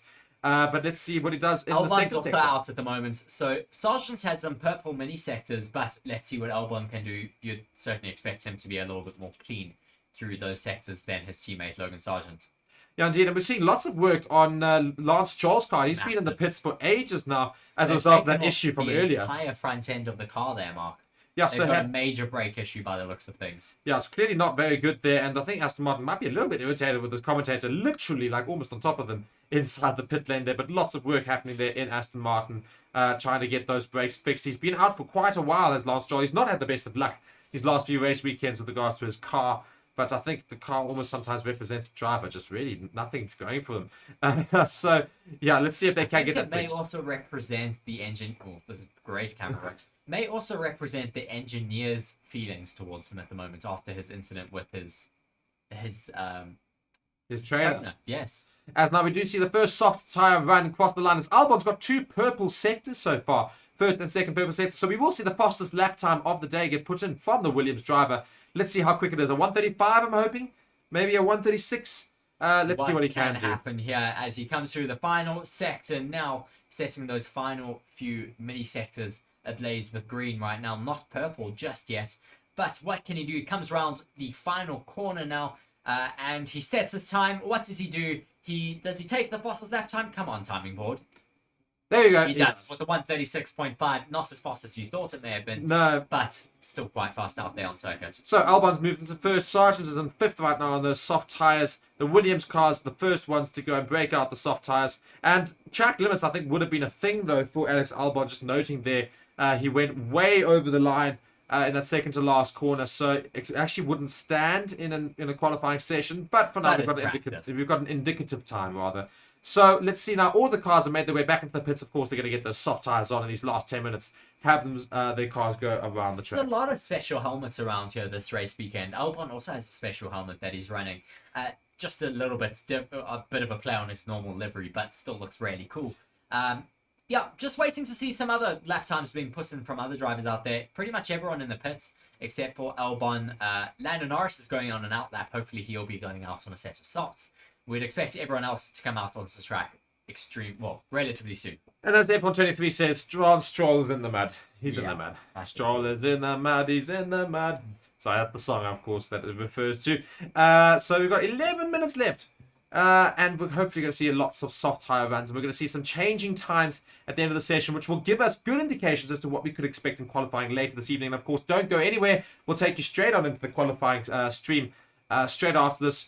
We'll be reviewing this session, and we'll be very, very keen to see what happens in that qualifying session, which will give us the tone for the weekend.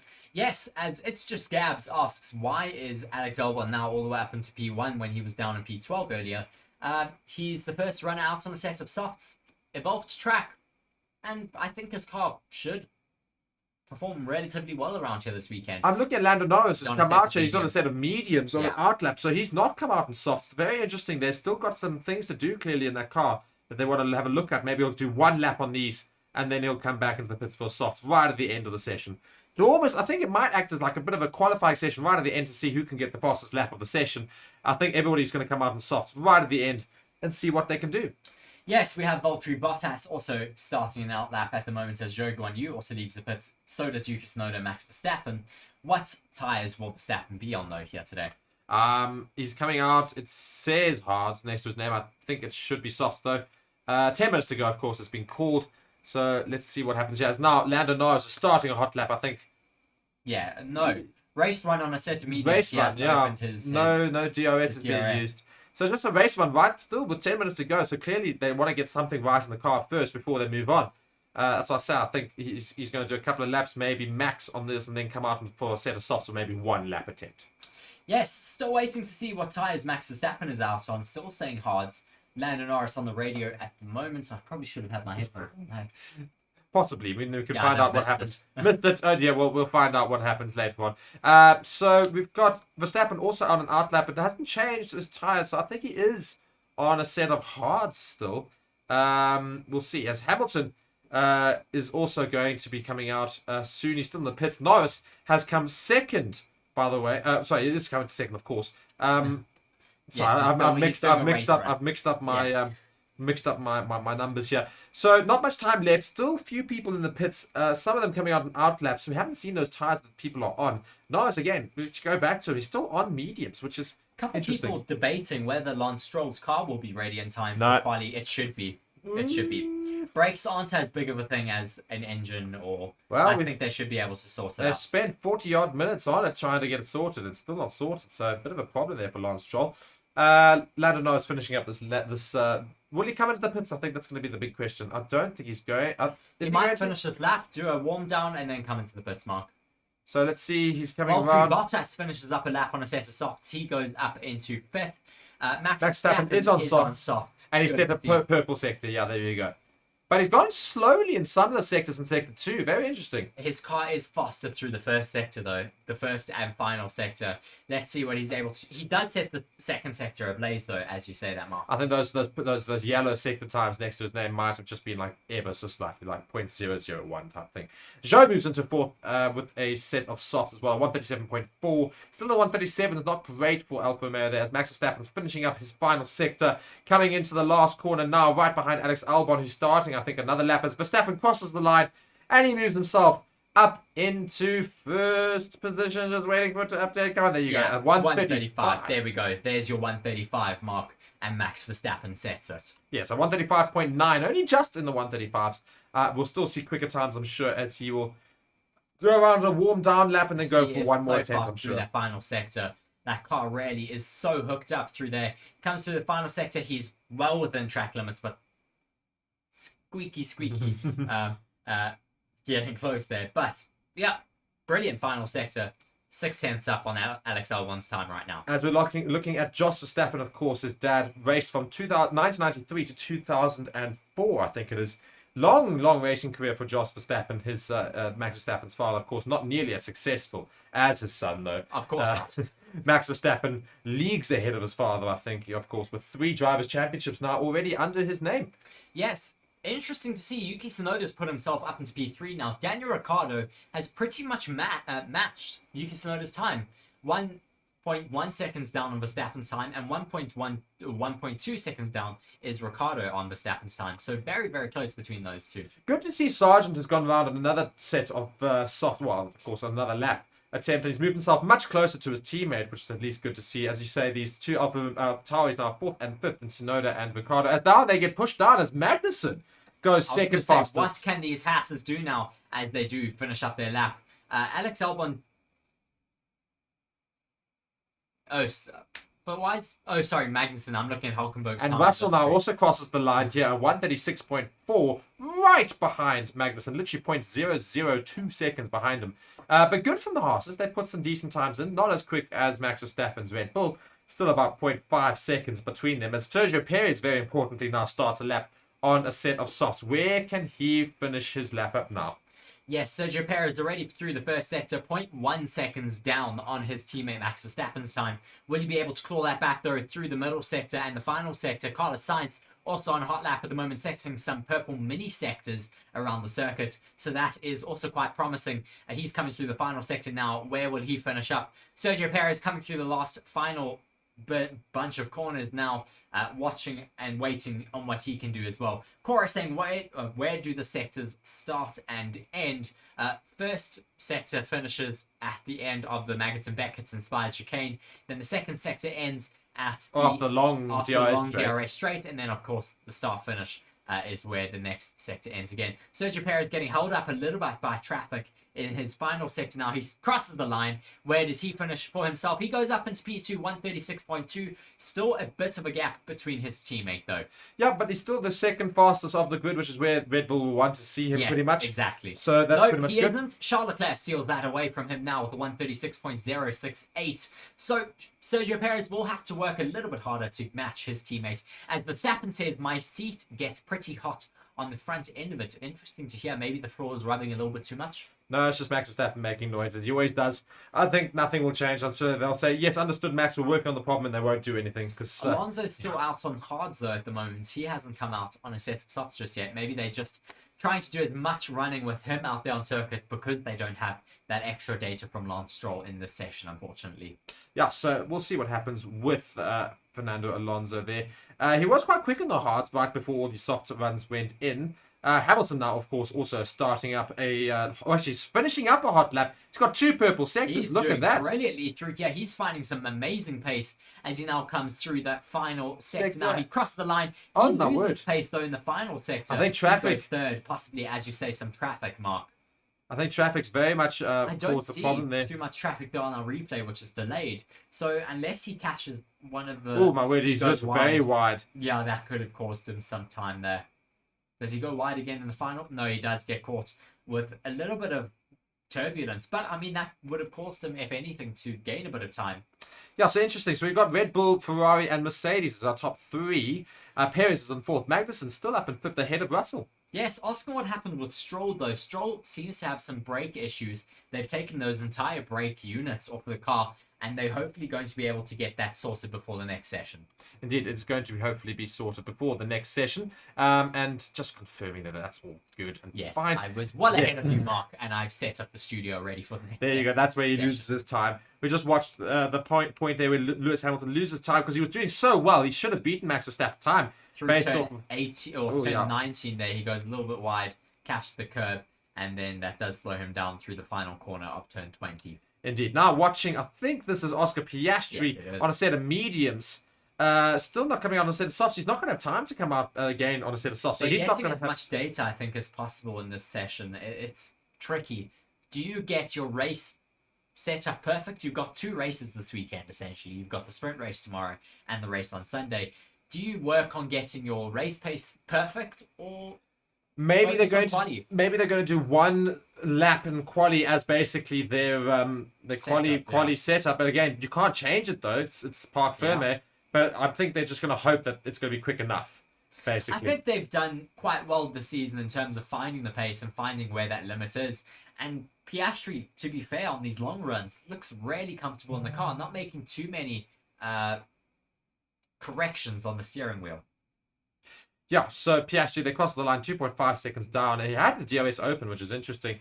So we'll see what happens for the remainder of the session. We're into the last 1.5 minutes here, and everyone's pretty much doing a soft tire attempt right before the end of Verstappen's in the pits, so he's done for the day. As is Perez. He's also done for the day. Albon, I think, also finished up.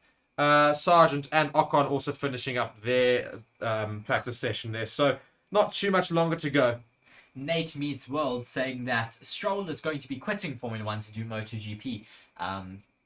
Yeah, all right. Yeah, I think that would be very interesting to see. Hamilton's now also in the pits. I think he's done for the day. Lots of drivers going around relatively slowly. Maybe they'll have one more attempt at a lap here. Watching a replay of Lando Norris.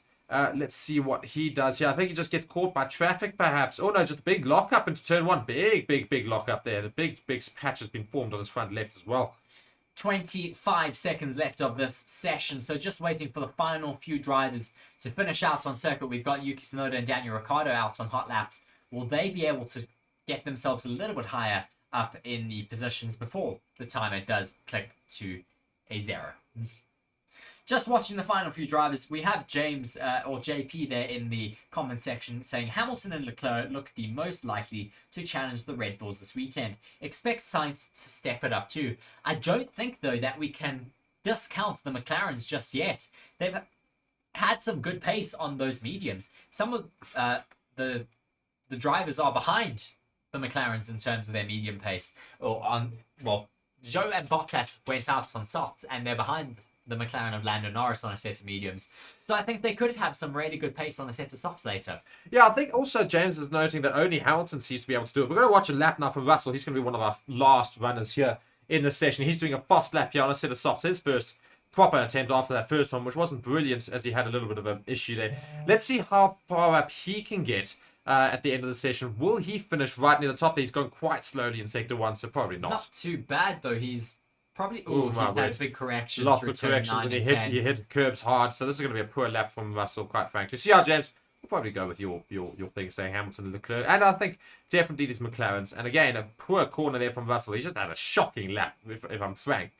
Every correction known to mankind here from Russell's not going too well for him. No, certainly not going swimmingly for himself here. But at least he's got some data for later. Yeah, Maybe indeed. he can make a small change before qualifying. So Alonso is currently sitting all the way down in 18th. He also has not come out in a set of softs, so it's going to be interesting to see what he can do. He's gone fastest in the first sector though, over everyone. I wonder if he's still out. Went slow in the second sector. Slower, as you say though, in the second sector. He's coming through the third sector now. He's following behind Russell a little bit. But yeah, good lap time from him in the first sector. Hopefully that means we could have a challenging Ferrari later this evening. Do be sure to join us for that. That will be at 11 o'clock South Africa time. 2.5 hours time. Yes. As Russell crosses the line, it's not improved. It's a poor lap from him.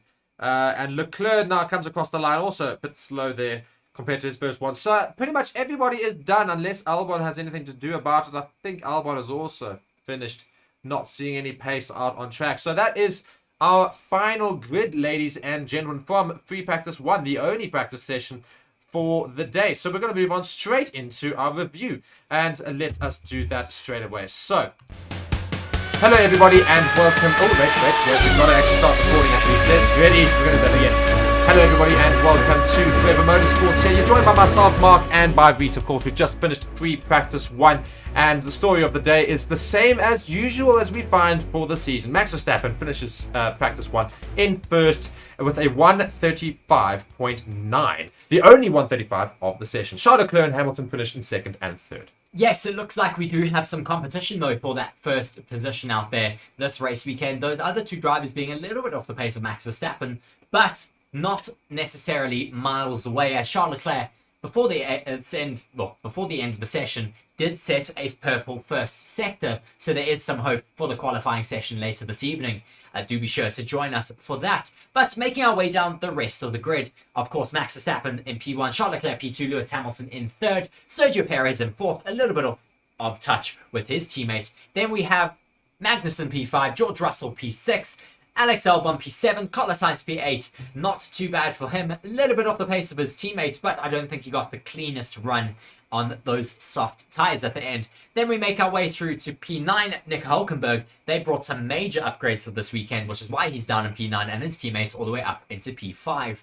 Then finishing up the top 10 is Pierre Gasly. Mark, take us through the bottom. Yes, and then we go through our bottom in 10, of course, which I want to talk about because there's some interesting things there. Sargent is in 11th. Not too bad from him. Ocon in 12th, Tsunoda 13th, and Ricciardo in 14th. Of course, Ricciardo returning for the first time since his injury this weekend. He's just behind his teammate, literally 0.05 seconds behind him. Norris is down at 15th because they did not do any qualifying simulations in this session. Neither did his teammate Piastri and Alonso, of course. So going through, 15th is Norris, 16th Zhou, 17th Bottas, 18th is Alonso, and 19th Piastri, and of course Stroll, who had a big brake failure in the first 15 minutes of the session, and they're still working on the car as it is. Certainly hoping that they're going to be able to sort that issue out. Hopefully that doesn't also go across to the sister Aston Martin car of Fernando Alonso. We don't want to see him having any issues. Just watching, though, some replays, this is going to be a big issue during this race and during the qualifying session ahead during of us. qualifying, yeah. There's going to be a lot of traffic, and we've seen Yuki Tsunoda's lap time being destroyed by it. Could we see that, as I alluded to, becoming a major issue during qualifying and the sprint shootout tomorrow? Yeah, I don't know. And also just seeing an unsafe release already in this session as well from Pierre Gasly. I think they've got a double pit lane here, so it's a bit wider. And what I was going to say is I think we're going to see lots of different things happening in this in this race weekend. Especially, we saw lots of track limits being a problem. People going very wide in the second to last corner, especially, and I think that's where it's going to be caught out a lot of the time. And also coming out of turn one.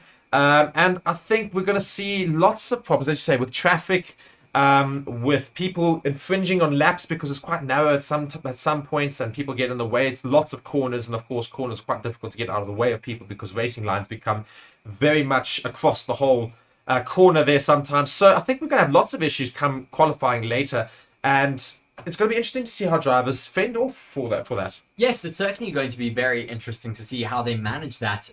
I'm sure we're going to see the normal of Max Verstappen getting out on the first lap to try and, or in the first minute to try and set a quali attempt.